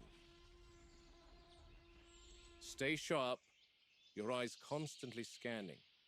If you hear the ground shake or feel the Jeep rock, you know what to do. Yep. Now, that girl really didn't want to get caught, but that's understandable, since she doesn't get much feed when the adult is around. Yeah. So she must have felt very protective of her kill. But that raptor is mine now, and I know whose desk I'll be throwing it on, that's for sure. The juvenile tyrannosaur was tranquilized with a standard animal trank used in zoos worldwide. Yeah, 'cause its Moro size. 709, designed to slow something big without stopping its heart. It works on the nervous system, and it takes a little moment to really bite. Yeah, the eyes The being launch open is heavy, really but the freaking me payload out. is heavy, and that's deliberate. One solid hit with the muscles thick gives us a chance to end this without her charging the Jeep. Moro 709 is the difference between control and chaos. Moro 709 is measured for mass, not age, and juveniles metabolize quicker, which means the window's shorter. Here we've got an animal that has just completed a several-mile dash, so we've got adrenaline and other stimulant hormones coursing through its blood at the moment, hastening the drug's action. Animal dose is partly body weight and partly temperament. You shoot the same dose of 709 into an elephant, a hippo, and a rhino, you'll immobilize the elephant, so it just stands there like a statue. You'll slow down the hippo, so it gets kind of sleepy, but it keeps moving. And the rhino will just get fighting mad. But on the other hand, you chase a rhino for more than 5 minutes in a car, and he'll drop dead from adrenaline shock. Strange combination of tough and delicate. Hmm. Arnold, update. She's still far. Good. You know what, Ray? While she's down, you should ask Harding to give her her quart of dental. Hasn't it been 4 months since the last? You've got a good 3-hour window, as long as the adult doesn't approach. Maybe have him check her muzzle for lacerations from the electric fence incident yesterday, too. Good idea. I'll call him now. Okay, let me find this raptor. Here we are. I don't really know what... It's a velociraptor, all right, and a young one, just as Arnold said. I just don't know how the Rex got to it. I don't get it. This wouldn't have happened if that damn Henry Wu wasn't making foolish decisions, like introducing new animals without discussing it with the ground team first. Okay, let me think. Wasn't it said said in like that the young was it the raptors first or second introduced movie into that the Henry enclosure Wu on was September deliberately 1st? doing this? It's the 14th today, and this doesn't look like the decay and decomposition of something 2 weeks dead. In fact, it looks fresh. Wounds look fresh. I don't want to touch the thing, but I assume it's warm, either because rigor mortis hasn't set in yet, or because it was in the mouth of a panting tyrannosaur running several miles. Either way, I'm not convinced This thing has been dead for much longer than a Yeah, couple there's of also hours. Nedry, And on the top of that, computer a hacker guy. Rex is not going to eat Maybe he was Fiona messing or with the roadkill. systems this whole Yet time. The juvenile Rex is living off scraps and perpetually hungry, so I wouldn't put it past her.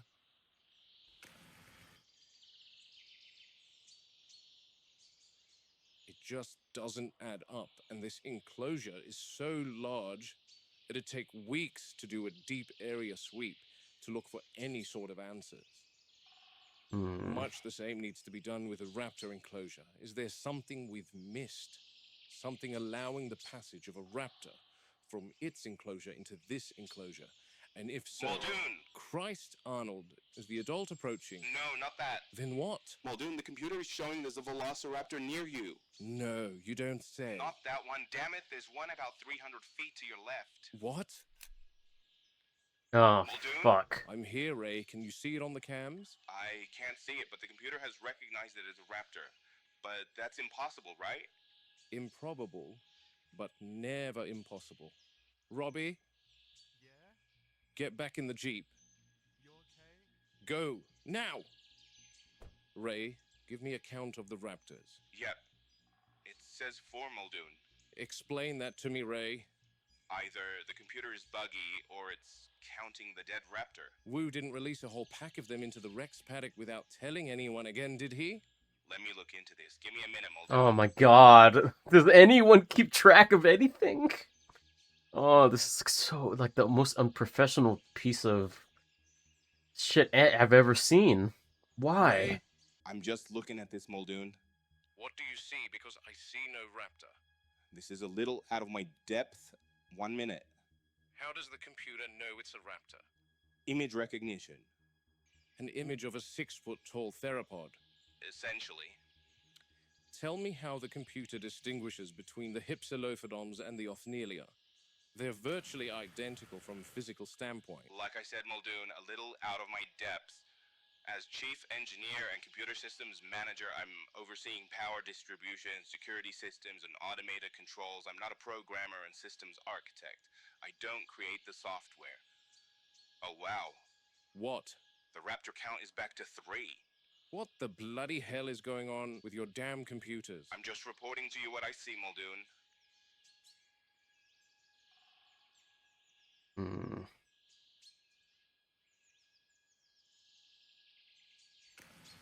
What the fuck is going on?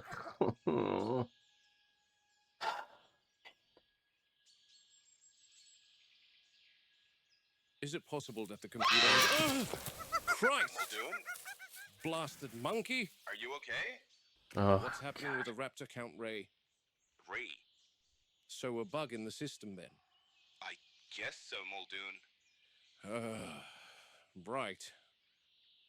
Sorry, Muldoon. The computer showed me that there was... I think the biggest problem with this park is how much faith everyone is placing in computers. yeah. Seeing things with my own eyes will always be better than relying on any computer. You can't control everything, especially nature. There's just too many...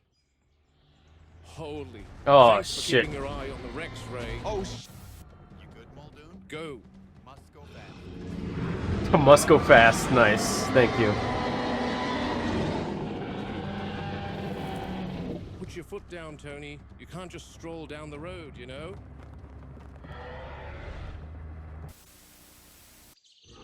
Climbing failure, the mission. No raptor, and left the juvenile sedated on the ground. Good thing we got the adult far away from her. I've said it how many times, that adult is fiercely territorial. And seeing our Jeep in her enclosure must have infuriated her. Senor Muldoon, Yes?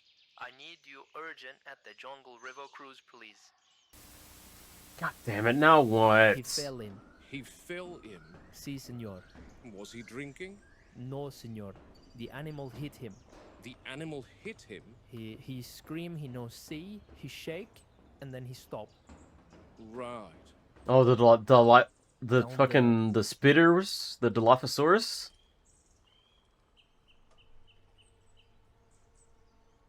What's his name? Manuel. Manuel. Can you hear me? You said the animal hit him? Si, senor. How? It spit on him. Fucking hell. This is all coming to... This is all bleeding together really well. The thing with the raptor, it gives me a bad feeling. I feel like someone was doing that intentionally so they wouldn't get the raptor. So they wouldn't be able to find out that the raptors are able to reproduce asexually. Corporate incompetence and being cheap. Yep. Here's the hint about spared no expense. The computer only counts the expected number of animals if there are 238 dinosaurs and the system is told to expect 238. It reports 238 even if there are 258 because 20 were born in the wild. It never checks for extra bodies, only missing ones, so the park was already out of control while the computer swore everything was fine. Yeah.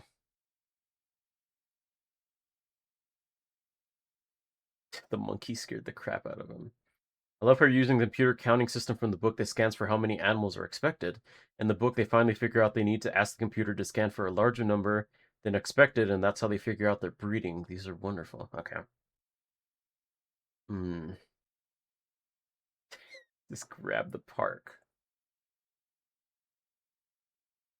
Okay. We gotta... Oh, this is so good. Yeah, Wu is like a major asshole. It's so crazy that the later movies he basically gets off scot-free about basically everything. I don't think he suffers a single consequence of his actions whatsoever.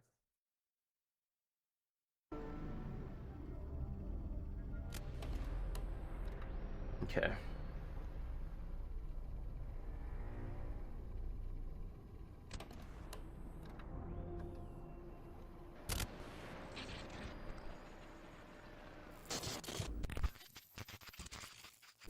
Have you had a chance to watch the footage, Jerry? Yeah, I did, Muldoon. What do you think? Have you seen anything like this before? Not with the Dilos, no. What exactly did the foreman say to you he saw? He said it spat at Manuel. Oh. And Manuel was on the retaining wall? Yes, we're talking some 50 feet up, Jerry. Wow. He said it spat something, hitting Manuel in the face. The man begins screaming, complaining he can't see. He said he stumbled blindly towards the barrier and fell over the wall into the enclosure. Yikes, that's crazy. He survives Yikes. the fall, tries to stand, starts shaking, and then the foreman described him as not moving. Okay, that's the I sounded paralysis horns. effect. You know more than anyone how the Dilos are pretty responsive to the horns. And Arnold told me all of them are in the holding pen now. Where are they taking Manuel? Probably Bahia and Nasco. Okay. Where are you now?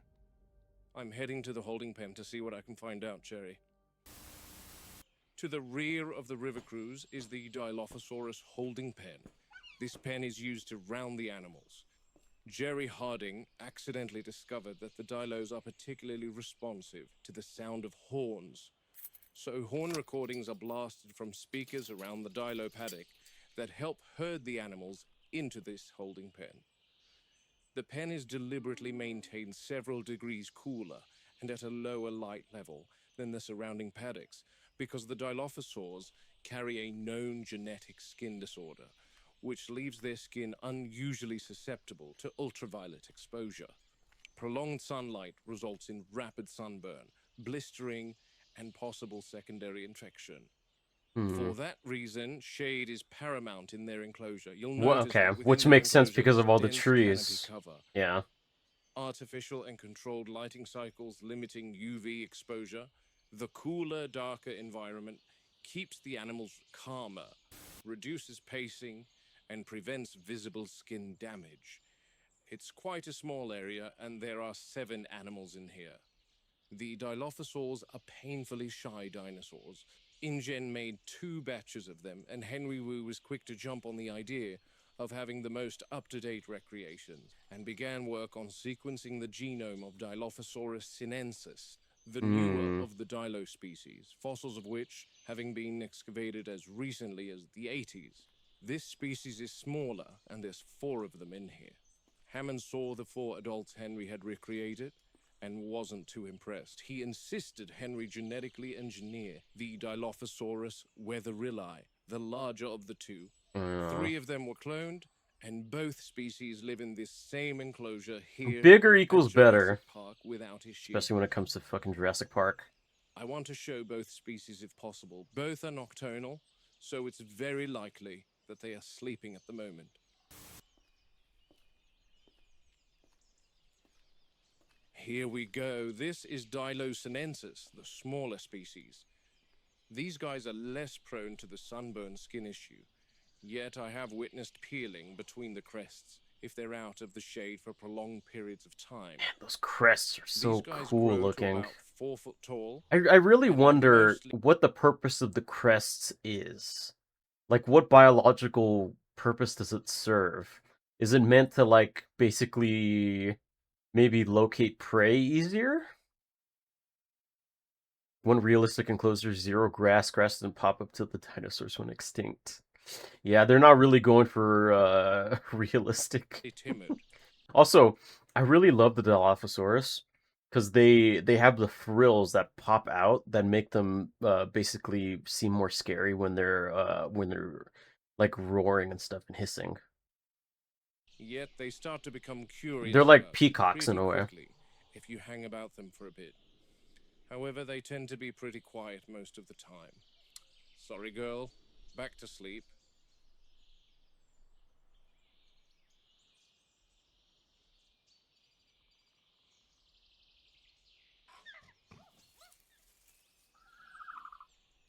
Also, I love the sounds it makes.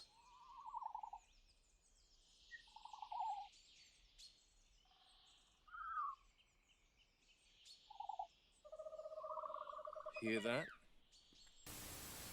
If you didn't know there were Dilophosaurs here, you'd be forgiven in thinking that what you're hearing is the hooting of an owl.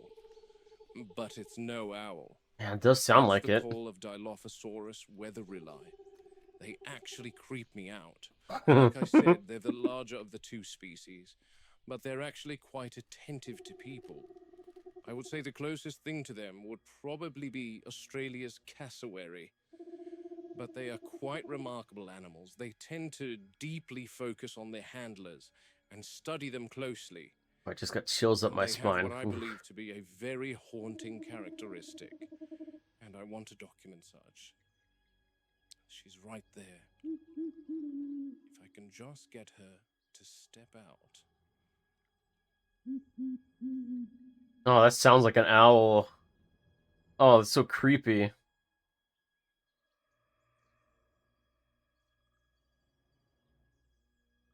think I see it.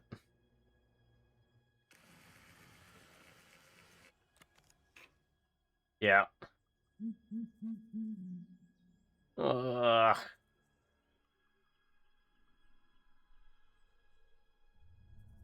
There it is.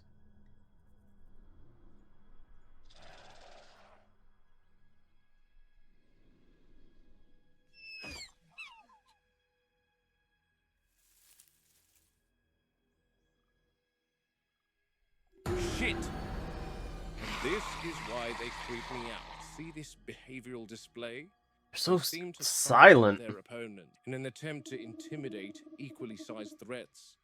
As you can see, this girl is quite a bit larger than the Sinensis species, the green ones. She stands at about 8 foot tall, which already Fuck. gives a cassowary a run for its money. But this display would make anyone fear for their lives. The first time I encountered this animal was on orientation to the park, and it was nighttime. This thing nearly made me fire an entire round into my pants with that creepy sway and hooting it does. But Oh, it's so fucking absolutely a beautiful creepy. animal with that jaguar-like hide and those red crests atop its head. That's a chopper coming to collect Manuel from the Dilo enclosure. I'm waiting for them to airlift him out, and then I want to enter while these girls are still in here. But by the It's looks of fucking it, huge. it'll be evening before Regis makes the call to allow any of us to re-enter the enclosure. He's the park's PR person, and what that means here is he needs to make sure any accident is promptly contained and no one asks questions.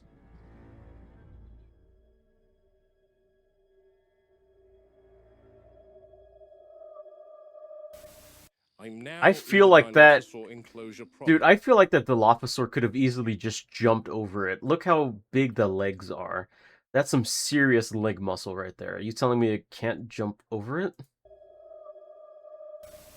I'm now in the Dilophosaur enclosure proper. This habitat is currently part of two major rides at the park, the electric vehicle tour and the Jungle River cruise. The back end of this paddock leads up to the retaining wall that poor Manuel fell off. Hmm. I've become so curious to see something that I thought I saw when I first peered down off the wall, and then later thought I spotted in the footage.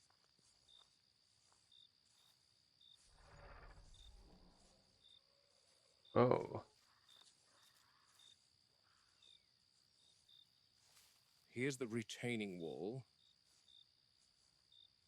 and here's where Manuel landed. The poor soul's helmet is still in the water, and this is the interesting part that I wanted to take note of. This The black black substance liquid, yeah. pooling around the helmet. Let me take a closer look. Is that the venom? I thought that was blood originally. Because he did fall. On the water here, I don't like thick, black, almost tar-like.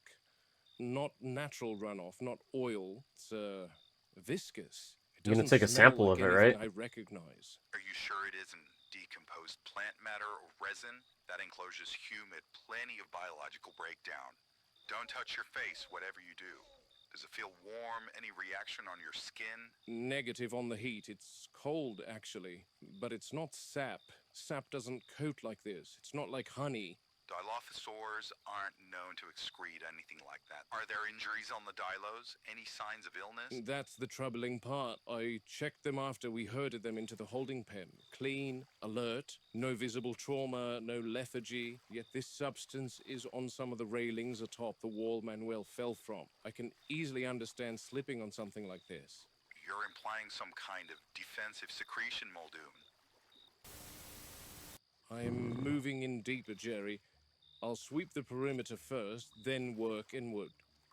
If there's more of that substance, it won't all be on bare rock. Proceed slowly. Dense vegetation traps residue. Anything expelled with force will settle low once gravity takes over. Watch for patterns, not just accumulation. Smears and streaks, pooling at the base of stems. That's where behavior leaves its fingerprints. Water's I cloudy don't like here. this. Oh, this is Silt and creepy. organic matter, but nothing stands out yet. No sheen on the surface, no discoloration. If this were waste runoff, I'd expect a gradient. There's nothing consistent. That's why the lower vegetation matters, Robert. Fecal waste follows predictable patterns. It breaks down quickly in water, disperses evenly, clings loosely to plant matter. You'd see diffuse staining, microbial bloom, a smell, ammonia, sulfur compounds. It certainly wouldn't appear elevated unless carried by flood surge, and the Jungle River hasn't flooded to that scale. So if it's concentrated under the brush, Then it suggests deposition, not runoff. I'm checking the bases now. Nothing, just rot, mud, and insect life. Normal decay. If this substance was here recently, it's not widespread. Whatever happened, it happened in a narrow corridor. That narrows the event window. It means the worker didn't stumble into a contaminated area by chance. He intersected it. And if there's no residue beneath the vegetation elsewhere, then this isn't a chronic biological byproduct. It's episodic. I don't like episodic animals, Jerry. What does that Especially even ones we think mean? we understand. Episodic. I'm coming up empty so far. No pooled residue in the low spots. Either it was cleaned by the rain or it was never meant to linger. Or it was precise. Used once. Mark my words, Jerry, there's more to the dilos than we know. I've reached drier ground now, no standing water. If that black substance was carried by runoff, it should thin out here. We'd need to examine the cellular architecture under light microscopy. If it's fecal in origin, you'll see fragmented plant cells, microbial colonies. If it's secreted tissue, you'll find organized structures, glandular cells, protein matrices. So you're looking for intent again, design versus waste. Precisely. If it's a bodily secretion or there's an enzymatic agent involved, histology will show proteins, crystallized enzymes, or storage vesicles. Let me run something by you, Jerry. Yeah, there's no way they could have gotten it Is from it the guy that possible fell because he that fell this first, substance face first in the is water. a kind of venom? Would have been washed off. Oh, Picture it like this. That substance behaving like a hunting aid. If it can be expelled accurately, it explains the splatter height and why a man lost his footing so fast. A blinding or incapacitating agent meant to immobilize a prey item without a prolonged struggle. venom as a projectile. Yes, spitting cobra style. That would require specialized anatomy, not something that appears accidentally. Fossil records never suggested it. But I will admit our animals are already diverged from expectation. We sedate one and conduct exploratory surgery, check the maxilla, the jawline, the neck. If there are glands, ducts, anything resembling a storage structure, people are getting hurt because we're assuming limits that may not exist. Muldoon, you know John would kick up a stink about putting one under the knife for the sake of exploration. True, God, but let's say there it he's goes on board again. and we confirm anything even close to the idea of these animals being venomous. Containment protocols must change immediately. The river cruise cannot stay as it is. Open boats filled with people. If these animals can project something outward, distance and shielding become mandatory. Shit! You alright, Muldoon? Yeah, Jerry. Compies. Ah, the cleanup crew are there. They're feeding on something, Jerry. Looks like hatchling birds. There's And that Jerry, black that same substance. Black substance. Small prey wouldn't require physical restraint. This aligns far more with envenomation than blunt force predation. If the Dilophosaurs did this, they didn't need to chase or climb. They let this substance do the work. Venom used on prey implies a deliberate targeting Yeah, behavior. birds Enough to just kill like birds, chilling out, just like possibly spitting the enough to venom at paralyze a them. man. That Easily, means we're easy done prey. pretending this is theoretical. Birds today, workers tomorrow, guests after that if we're careless. This confirms it for me. These animals are hunting, with more than teeth and claws, and the park is not designed for predators that hunt from a distance. And watch yourself around the compies. Don't let them nip you. This is one of 7 lookout points along the length of the Jungle River throughout the park. Yeah, and they're This not one gonna peers heed into the Muldoon's Dilophosaur enclosure warnings. specifically, but the others look out onto Sauropod Swamp to see the apatosaurs and hadrosaurs, etc., with the river eventually winding through the aviary. Still far from completion, but the general idea is guests can join the river cruise at any one of these 7 entry points, board a raft, and sail past several enclosures to get that up-close and personal experience that Hammond wants for all his guests. There's still a boarding ramp and jetty and things to add here, with the date of completion being somewhere before the end of next year. Yet regarding the Dilos specifically, Hammond definitely won't be thrilled about the idea of having large segments of this ride change so drastically. He's always said that he doesn't want his guests to feel like they are watching animals in a zoo. Getting them close to the animals is something he My won't God, budge on. Hammond, He God. always says everyone in the world has a The right more to and enjoy more I the watch this, is like Enjoy Hammond was being the the key true, word, not just view was them, like a but to really enjoy big them. idiot, But with and safety in mind, totally either some sort of not glass intentionally barricade evil, but needs he to was be just like erected alongside the electric fences to prevent the an Dilophosaurs idiot. from shooting guests in the face with what is potentially venom. Or the rafts used on the Jungle River ride need to be enclosed. Both options call for divorcing the park visitor from the attraction. And if I know Hammond, which I do very well, he won't want to explore either option. I've got some movement in there. One of the Dilos might be taking a swim, which is rare. They can swim, but all the workers here have never spotted one actually crossing water. So this might be a first. No. No way. Oh my God, was that another raptor? No way. Oh, I don't know what that is.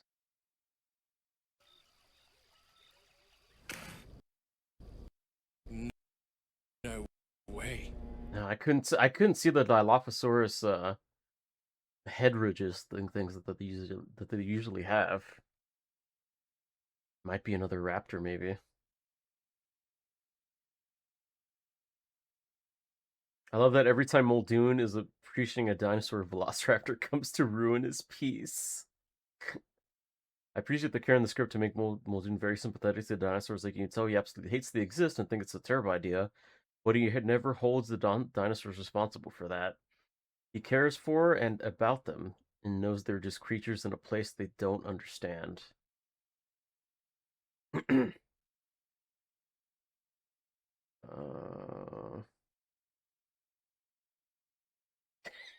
Yeah, the Dilos are really fucking creepy.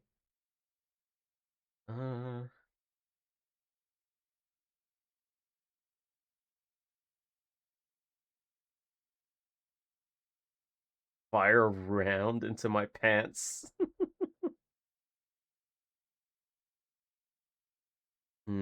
Okay. What do you guys think of that one? That one was really good. The Dilophosaurus are amazing. This is the last one. No, so far. This one came out 19 hours ago. So this is the most up-to-date one in the series.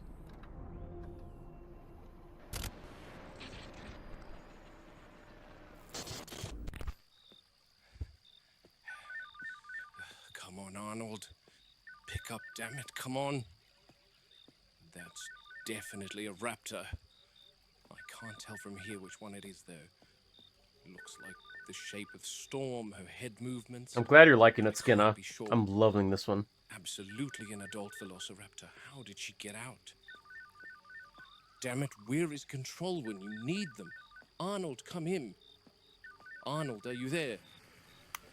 Robbie, can you hear me? Yeah, Muldoon? Robbie, where's Arnold? He's asleep. Why? Asleep. Yeah, it's 2 a.m., Muldoon. Shit. I doubt anyone's in the control room at this hour. What do you need? I need a raptor count.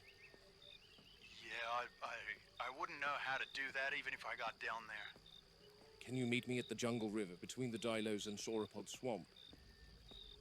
Let me put something on. It's left the water. And now that I've got a clearer view, I don't think that's Storm at all. I don't know who it is, to be honest. And I don't want to risk shooting and hitting the fence instead. That would create a massive issue. My best bet is to prevent it from leaving my sight. But how the bloody hell did it escape? At least they got it on camera. That's good.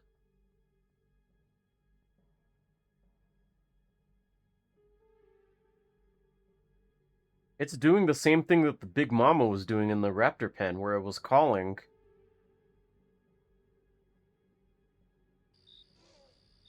It's calling now. I don't know what to think anymore. This is messed up.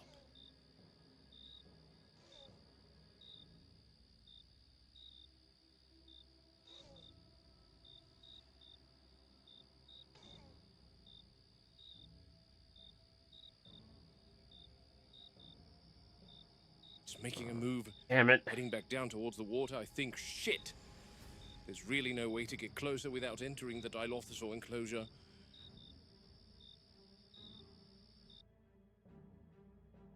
Fuck, Muldoon, what are you gonna do? It's dangerous if you go in there. No, she's back. Oh, shit! Oh, fuck. Yeah, it's injured herself. No, just going to shake it off. Okay, okay. Oh, shit, I need to get closer, but I don't want to scare it off.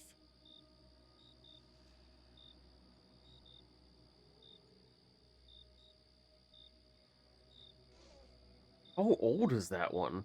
We saw the younger one absolutely get fucking fried when it did it the first time. Damn it, you're not gonna get away from me. She's heading back to the water. I think I know a way to get downstream and intercept it. But that forces me to enter the Jungle River. Was heading towards the north end of the enclosure. and there's only one way to get there from here. Oh, this isn't a good idea. All that water. You don't have any other, like, fucking crocodile dinosaurs or something in there, do you?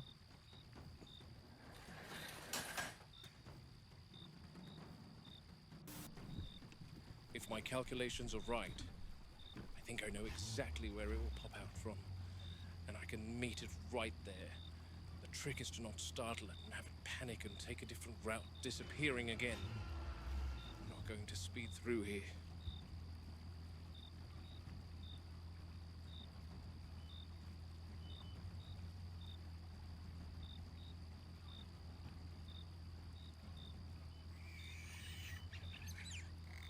Compies. Yeah. Oh, yeah. Compies. Fucking little assholes. Oh, boy.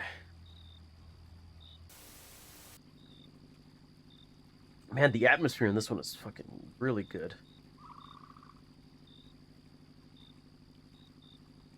So dark. I hate it. Oh. These guys have taken on a whole new level of creep factor, now that I suspect they spit venom. Oh, their eyes light up in the dark. Oh, it's so creepy. Fuck, I don't like that. Can't believe it. How one escaped is beyond me. This is the Jungle River Cruise Gate, which should follow through to the north of the Dilo enclosure. My best guess is that raptor should be close, assuming that it's racing in a fairly straight line.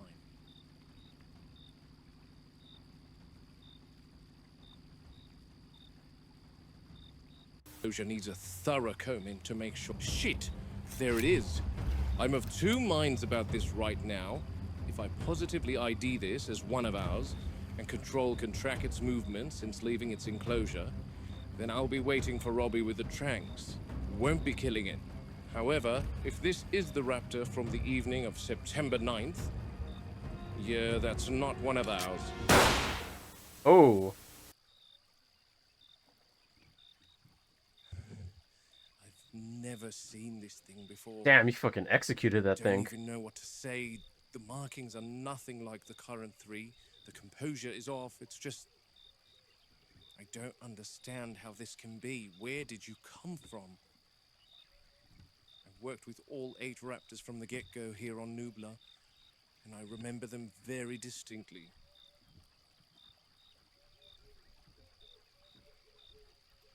What the hell have you done, Henry? At least they finally have a raptor they can do an autopsy on to find out that they're reproducing asexually. Okay, that was definitely a raptor call. Or is my mind inventing things? No, I heard it too. Come on, Robert, think. You're at the junction between the Dilo enclosure and Sauropod Swamp. There's some good 4 or 5 miles between here and the raptors. Their calls don't travel that far, not like the Rexes, whose roars are more resonant.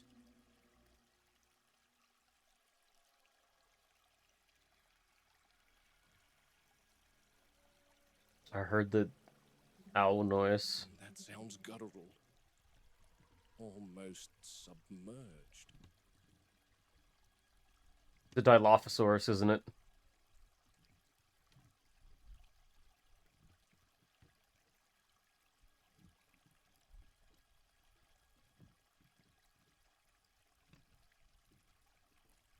Fuck, Muldoon, just get out of there. Just get out of there, Muldoon, please.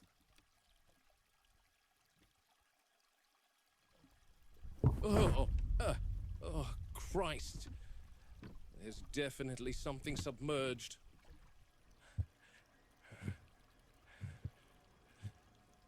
I don't see anything. I haven't really even seen that deep. No, thank you. You're so smart, Muldoon. Nope.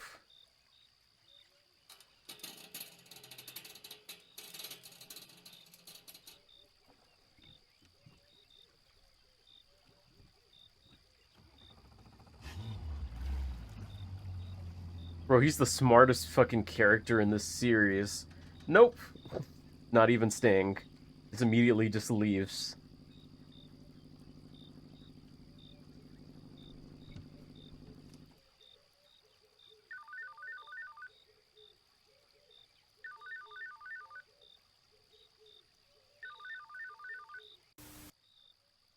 Yeah, no one fucking listens to him. Exactly, Skinner. They just want to save money.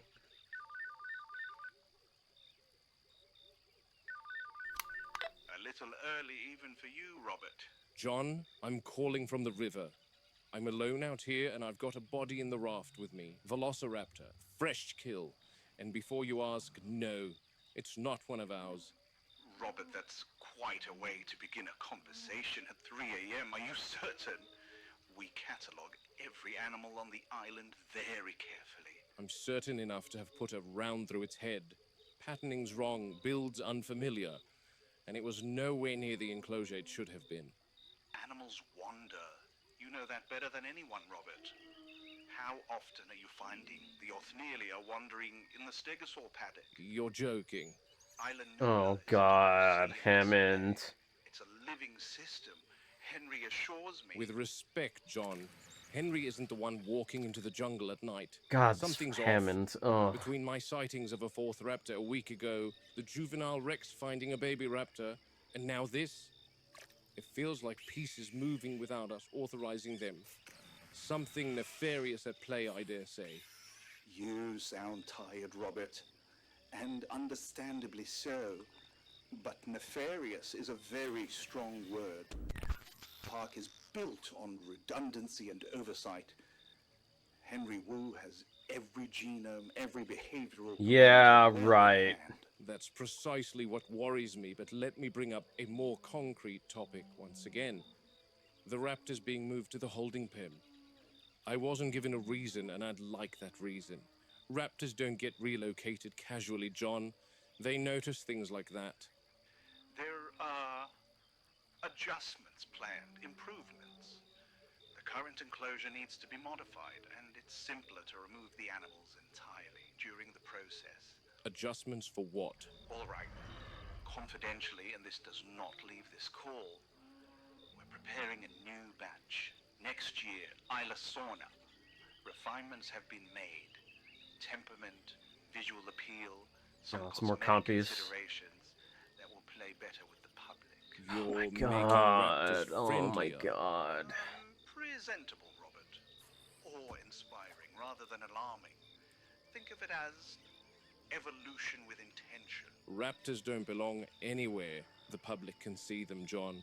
Not behind glass, not behind moats, not behind a chipper tour guide recording in a car. Imagine it.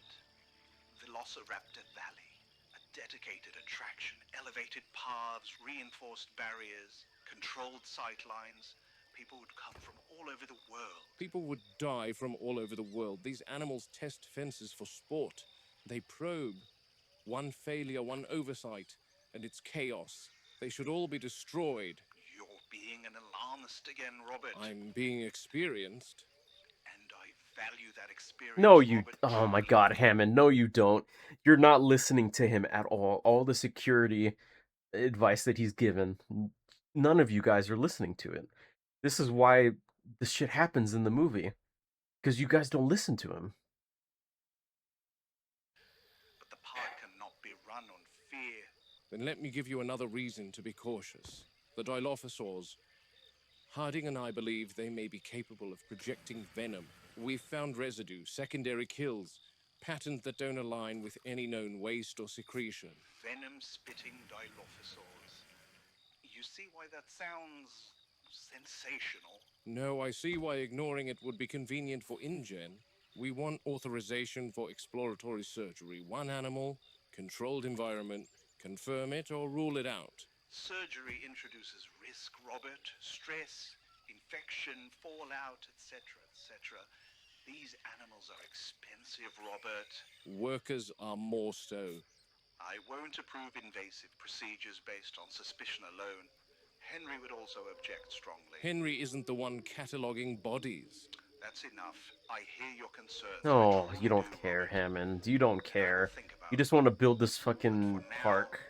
Get some rest. And this dead raptor before me?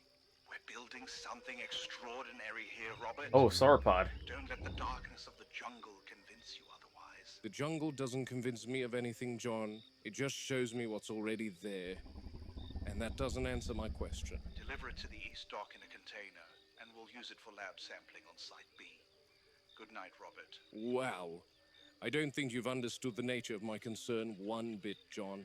I understand that you've had a rather action-packed adventure at night, and the adrenaline of the outing has caused you to be overly animated about your finding. Oh, fucking give me a Computer does not break. make errors counting Fucking hell, Hammond. so I'm God. a mixture of saddened and relieved to say that you're the one that's made the error. What? Which I'm not blaming you, of course, Robert. You've had a long night and you're tired. So I strongly suggest getting some much-deserved rest. The park needs its game warden at his best.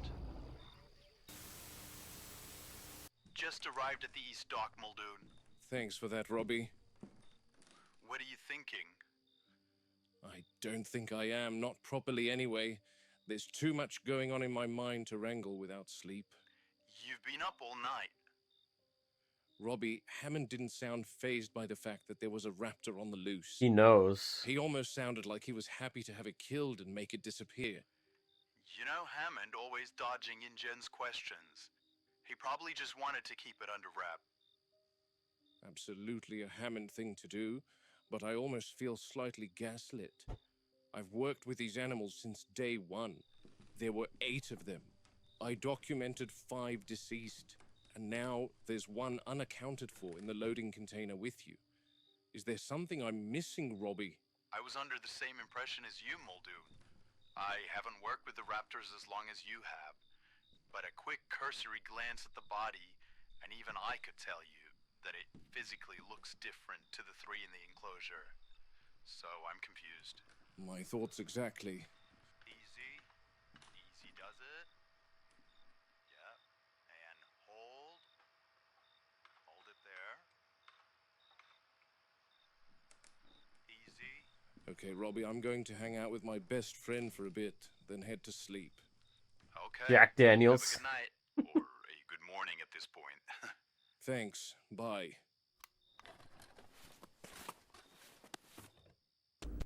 Is this thing off? No, I don't care. Spared no expense. Yeah. Oh, give me a fucking break, dude. Fucking.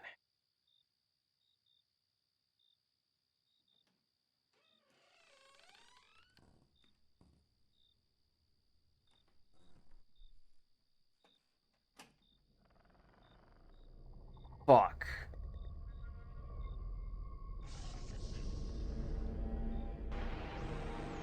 Oh no, no, no.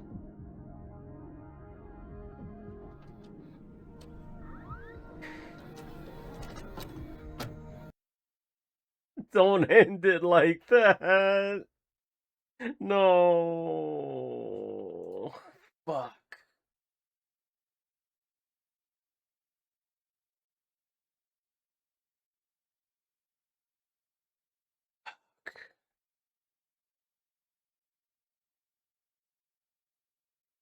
Mm.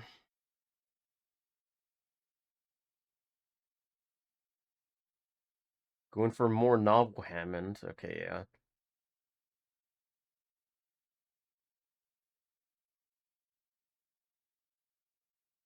Yeah, the big Dilo hooting. Raptor stalking in the Residue, background. secondary kills, patterns that don't align with any Oh my god. venom.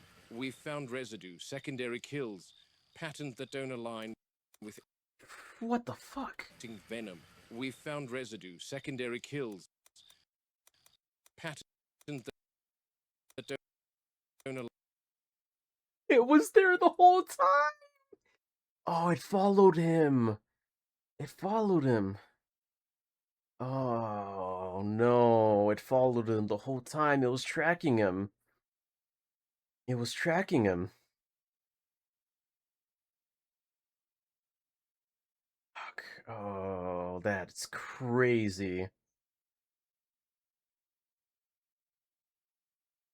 Was that the one that was the one that got shot? Was that the one that was calling to? I don't know if he's dead or not.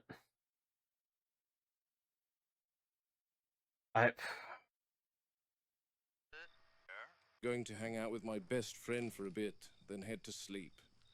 Okay. Have a good night. Oh, I don't care. Spared no expense. It could just be that he left and the raptor thought he was in there. But it is framed in a way that Muldoon did fall asleep at his desk after drinking a bit.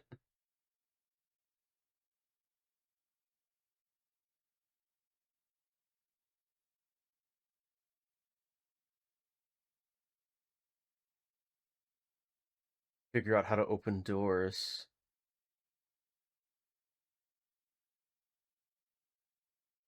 Yeah, Muldoon it doesn't seem like he rewatches the tapes.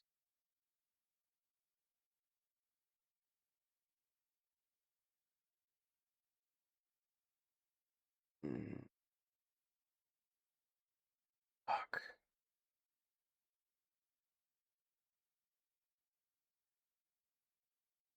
Spared no expense. Fucking hell. They did not spare any expense. Hammond. Such a prick.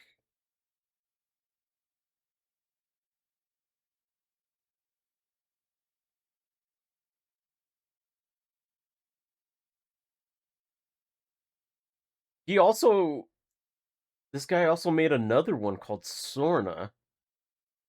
A Lost World Jurassic Park horror film. In Blender. Ooh. 10 episodes.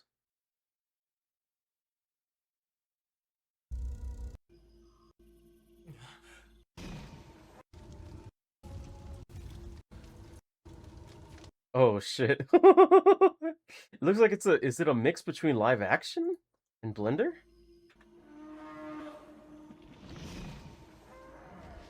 Oh man. I really think we should watch that tomorrow. What other wow, Jurassic Park horror 75 videos.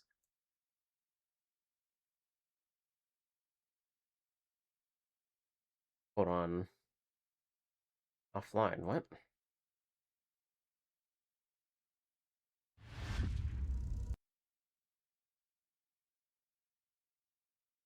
Wait.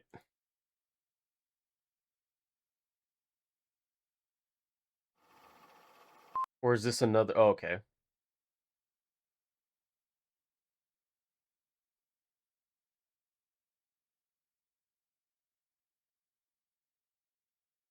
What is this one? This one has a sauropod in it.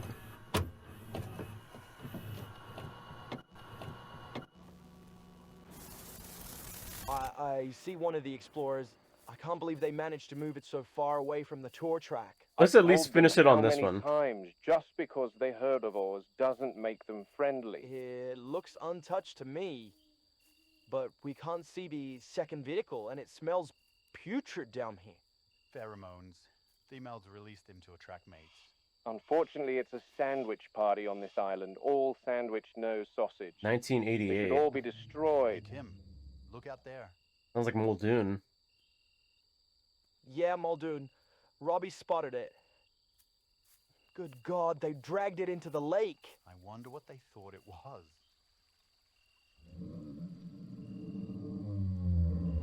Oh, sauropods. Okay. How is it always these two? Every time there's an issue in here, it's always this pair. John needs you to check if that Explorer is still viable.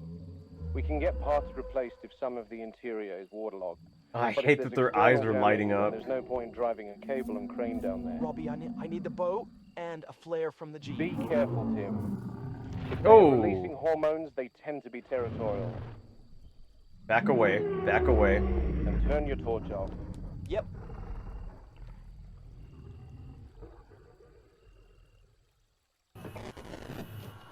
Alright. Alright, Rubby, now. Yeah, that's done the trick. You get to go.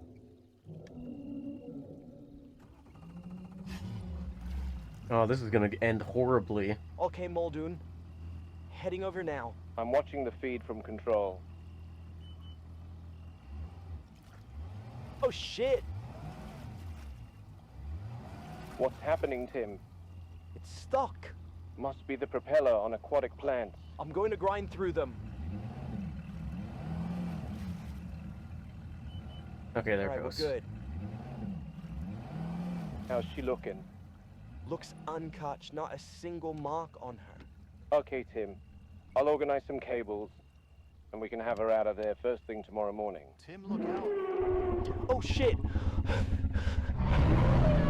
Stay calm, Tim. No sudden movement. She's just a little curious. Slowly back away from her. Okay. Yeah. God, even in I this think the instance, Explorer they is still look so rolling. majestic. Move away from the water's edge now. Oh my god! Muldoon, she struck Robbie. Robbie, keep eye contact and back away slowly. Robbie! Muldoon, she... Oh shit! Oh shit! Oh shit! Robbie! Tim, do not approach her. I'm heading down there now. I'll be there in about 8 minutes. Robbie! Robbie! Muldoon, I can't see him. Robbie? Hang tight, Tim.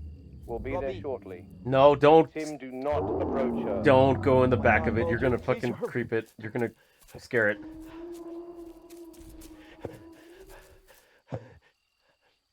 I can't see him, Muldoon. He's still underwater. I can't see him, Muldoon. What do I do? T-minus 7 minutes, Tim. There's a second flare in the Jeep.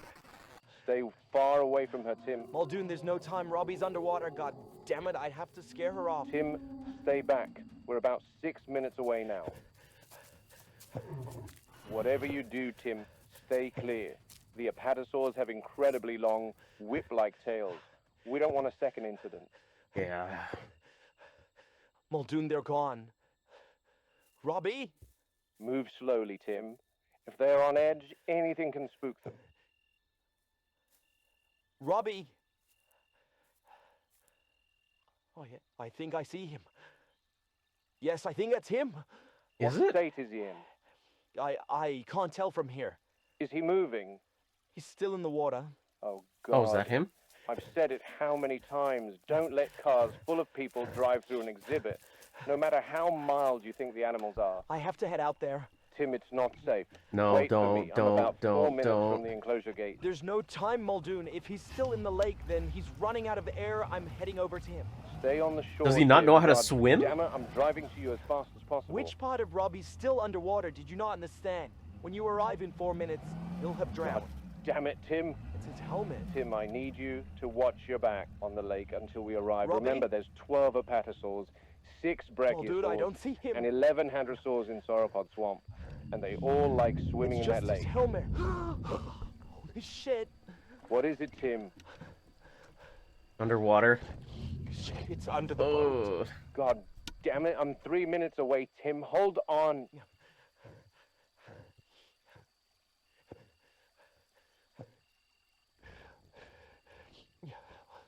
Probably drowned him Robbie. purposely.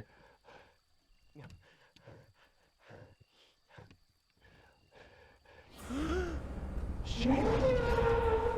Oh. Tim, what's happening down there? Talk to me, Tim. I can't hear you. Oh. No. Tim. Tim. Oh.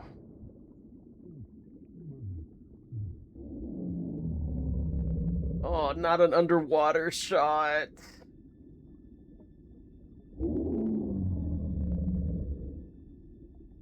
Tim, I can't hear you. Tim.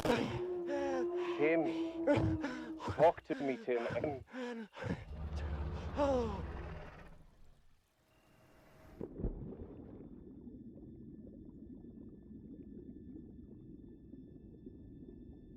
Ugh.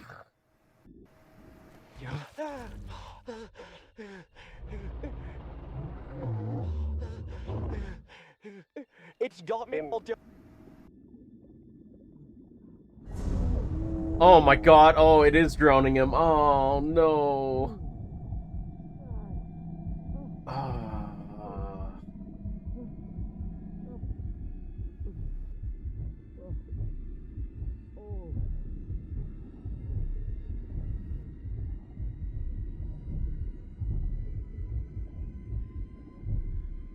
That's the exact same thing kangaroos do.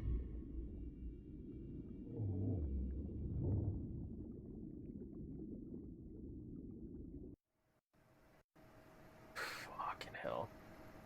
2 more bodies were removed from the enclosure. Robbie and Timothy were pronounced dead on discovery.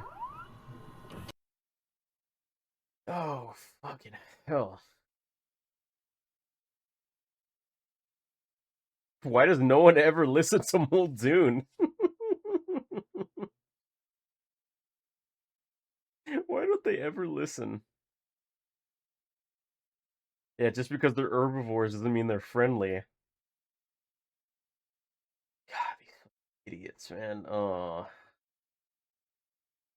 Yeah, large herbivores are usually the most dangerous. The hippopotamus. Hell, man, these people. Listen to Muldoon. Please listen to Muldoon. Just listen to Muldoon and you'll be fine. Why? Why does no one listen?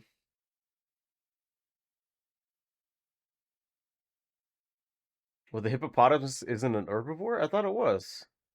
Is it not? Is it not? Oh, it's an omnivore. Okay, that makes more sense, actually. It eats crocodiles. Oh, that's so cool. All right. That was an amazing series, honestly. Ali Awada, you did a fantastic job with the Muldoon files or the Muldoon logs. I am eagerly awaiting the next one. This one was only made 19 hours ago, so it might be a little bit until we see the next one. Do they have a Patreon? Oh, they have a PayPal. Put them in the description for this one. Oh, they have memberships and they have PayPal. It doesn't look like they have a Patreon. Okay. Interesting. Really deserves it, honestly. Really amazing. Really amazing. Thank you guys for watching. That was probably one of my favorite analog horror dinosaur series that I've seen. Really good. Hope you all enjoyed it on the YouTube side. For now, I'll catch you guys in the next one. Have a good one. See ya.